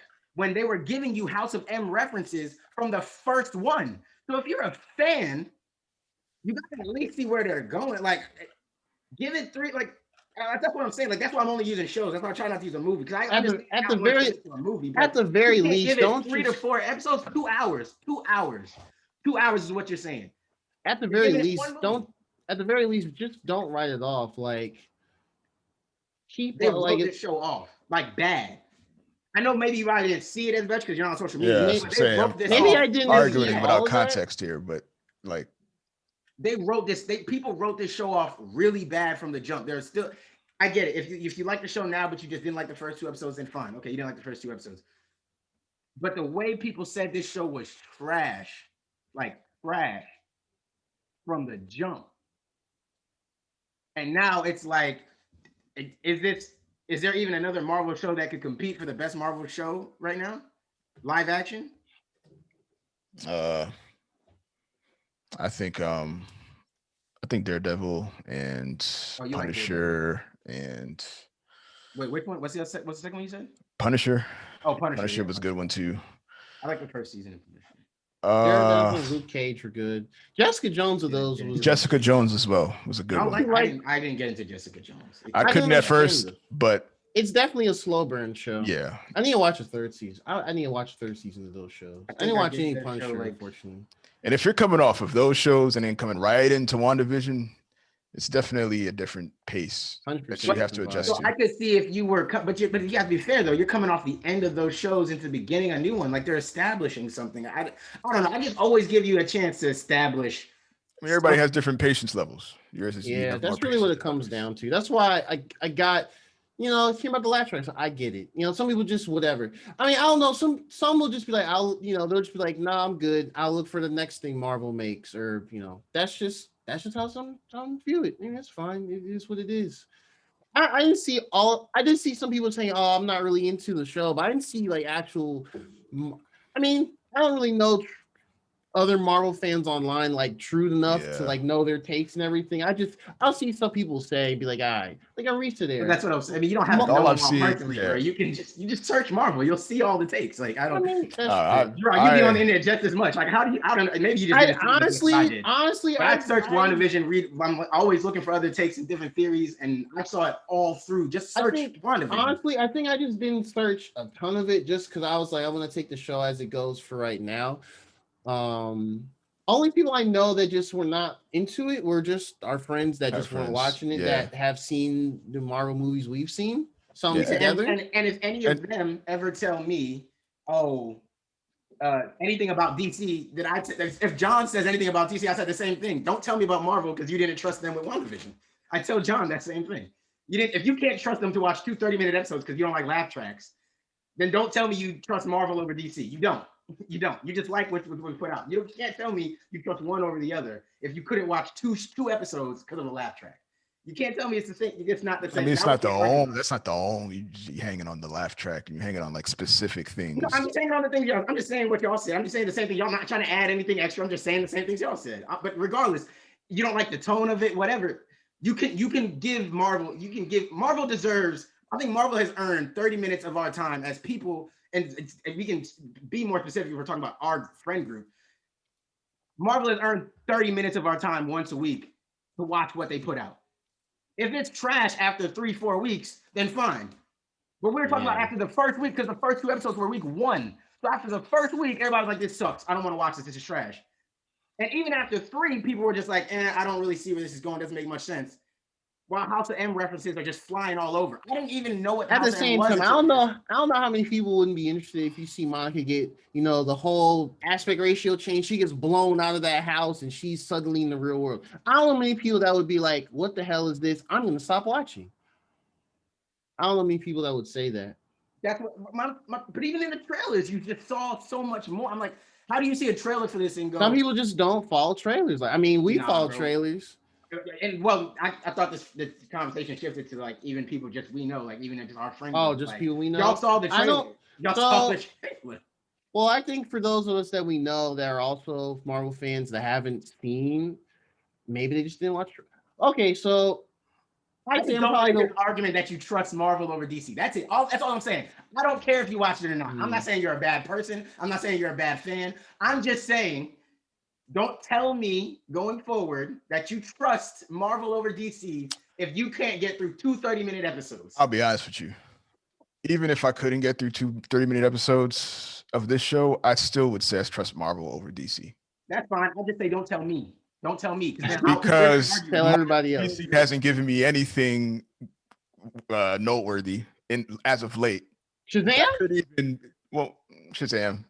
That could even touch the two 30-minute episodes that I didn't like. So, you know. But how would you know you ain't seen It's like, them? what tastes worse? But how would you know you haven't seen them? You haven't seen them. If you trust Marvel, you watch. Okay, so they didn't see them then. They didn't even watch them, the two 30-minute episodes? I'm not talking about specifically anymore. I'm just talking about in general. Yeah, we're just talking in general, I guess. Yeah. I don't want nobody to get mad at me if I say somebody's name. Somebody get mad at me. Like, I don't know. I know John won't take shit personally, so I say John. But I don't need anybody else being like. I mean, ultimately, I don't think. I mean, know how John is. He's not saying just to be like. He doesn't really go out to look at too many trailers. Okay, so I'm a big Marvel fan just in general. So I'm gonna look at most Marvel things. So even if something I haven't heard of or I don't know about, I'm gonna go out and look for it.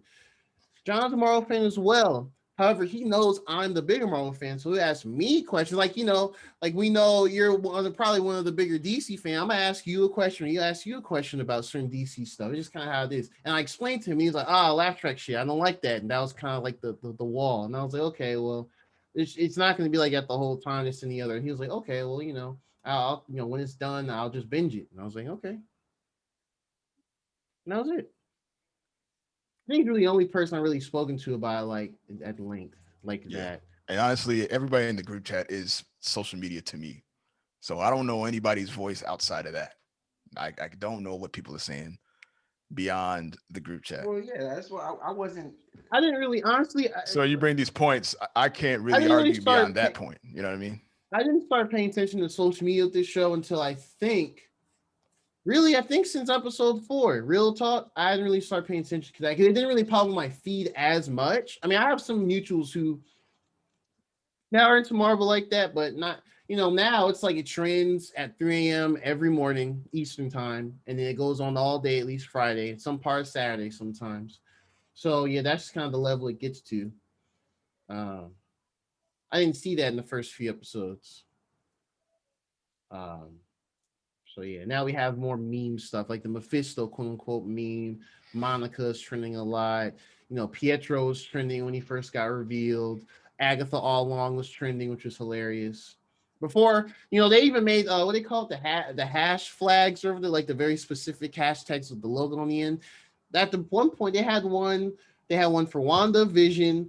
Agatha was just called Agnes the Neighbor. That was all hers was. So I don't know if they changed it, but anyway.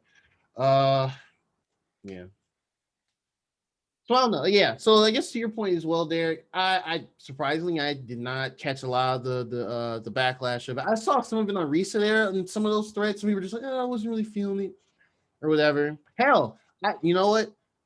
Me and Billy had a conversation Friday evening. He texted me. He was just like, why'd it have to be a villain? And I was like, what? And we had a whole thing. He didn't really like the whole twist about Agatha Harkness, and I was like, "That's an interesting take. I haven't seen that before." He was hoping it wasn't like he was hoping. I have to look at my phone. He was hoping it was more of a psychological thing that Wanda was going through that was causing all this stuff. Yeah, I mean, that would have been cool. But I told him, I mean, this is, and I don't know how. Honestly, I don't know how in length they'll go with this going forward and just MCU in general, but that's kind of the thing that's central to Scarlet Witch's character, her mental state and trauma, and that is a big thing of her. So, I mean, that is a thing that we did see for the very first time in parts of the show, like, Monica first saying, Pietro's killed by Ultron. She's like, what? Cast her ass out. Pietro was like, "Oh, no way, your dead husband can die twice. Fuck you." Throw his ass across the street. Like, I mean, she feels type of way about stuff. Boom. Yeah, right. She looked at Vision, he dead. We all get shook, and she gets shook, and she looks back, he not dead. So we do see that stuff here and there. So yeah, I guess it really just comes down to these like last couple episodes of how they properly explain the motives and how people can get wound up to do these things. So we'll see. You never know. Shows can be good, and in the last episode or two could have something that sours it for some people. It happens. Or a whole season. Sound like Game of Thrones to me. Yeah, that's why I said. Oh, that's why I told you. I was like, wait, or a whole season. Or a whole season. That shit, man. Yeah. That's yeah, I gotta send you this meme. It says it's a. Are we pushing 3 hours, boys? Are we really? Yeah, we are. Okay, or at least in my Audacity. It might be a little under that, but we still pushing it. So. All right, we'll end on this. There's this meme out there. Y'all can look it up. I would send it to the group though. It's Avatar: The Last Airbender. If it ended like Game of Thrones, let me tell you something. Let me tell you something. This shit gonna have you rolling, dog. I would say that shit too. Y'all look that up if you get this far in the YouTube video. Y'all look that scenario. That shit is hilarious. Because what freaking Toph is the one that kills buddy or takes him out? Nah, I think they made it. There was like Momo becomes the next Avatar or something like that. Like, it was wild, bro. I gotta find it. I'll watch it, even though I haven't seen the. It was like, or no, I think like Momo becomes a Fire Lord or something. It was just like it just made no sense. It was like, bro, just a bunch of characters that game. Oh, Aang never has to do anything but airbend to beat anybody. It's great, man. It's great. I'm sure that's findable. I'll put a link to it in the video if I can find it. Oh, that's not gonna work. I tried to do Avatar: The Last Airbender, and then I tried to use the acronym for Game of Thrones. And that obviously just sells stock. Anyways. Oh, no, I didn't find it. Okay, I didn't find it. But when I find it, I'll share it with y'all. I'll probably just cut this piece out. But anyways, man, good episode. Excited for the next Wandavision. Y'all should know that a DC fan trusts Marvel's more than some of y'all. Things kind of different. Look at that. But yeah, man. Yeah, that's it. That's all I got. Dropped already pushing 3 hours. My bad. Our bad. Yeah, we definitely went in a bit, but it's all good. All good conversation. We had to talk. We had to talk about Mario Golf shit. Had to get into WandaVision. A lot happening. Maybe next week we won't even have time to talk about anything else but WandaVision. Maybe. I'm hoping for that. Give us an hour-long episode so we can't do shit else but talk about WandaVision. We can't even to 3 hours. We just gonna talk about WandaVision minute by minute, frame by frame. Anyways, man. Yeah, man. I appreciate y'all for listening. I haven't been saying this again, and I don't know why. Like, share, comment, subscribe, hit that notification bell for us. Share the link with your friends. We have the link tree. The link tree is in the comment section somewhere if you're watching this on YouTube. But the link tree is all around somewhere on our Facebook, Instagram. It's somewhere. You can find it somewhere on the website, Twitters. It's somewhere you can find it. Click that link. Connect with us all over the place, man. Appreciate y'all for listening. Share with your people. Share with your friends. Follow us around. Let us know what y'all think. Give us your feedback and y'all opinions.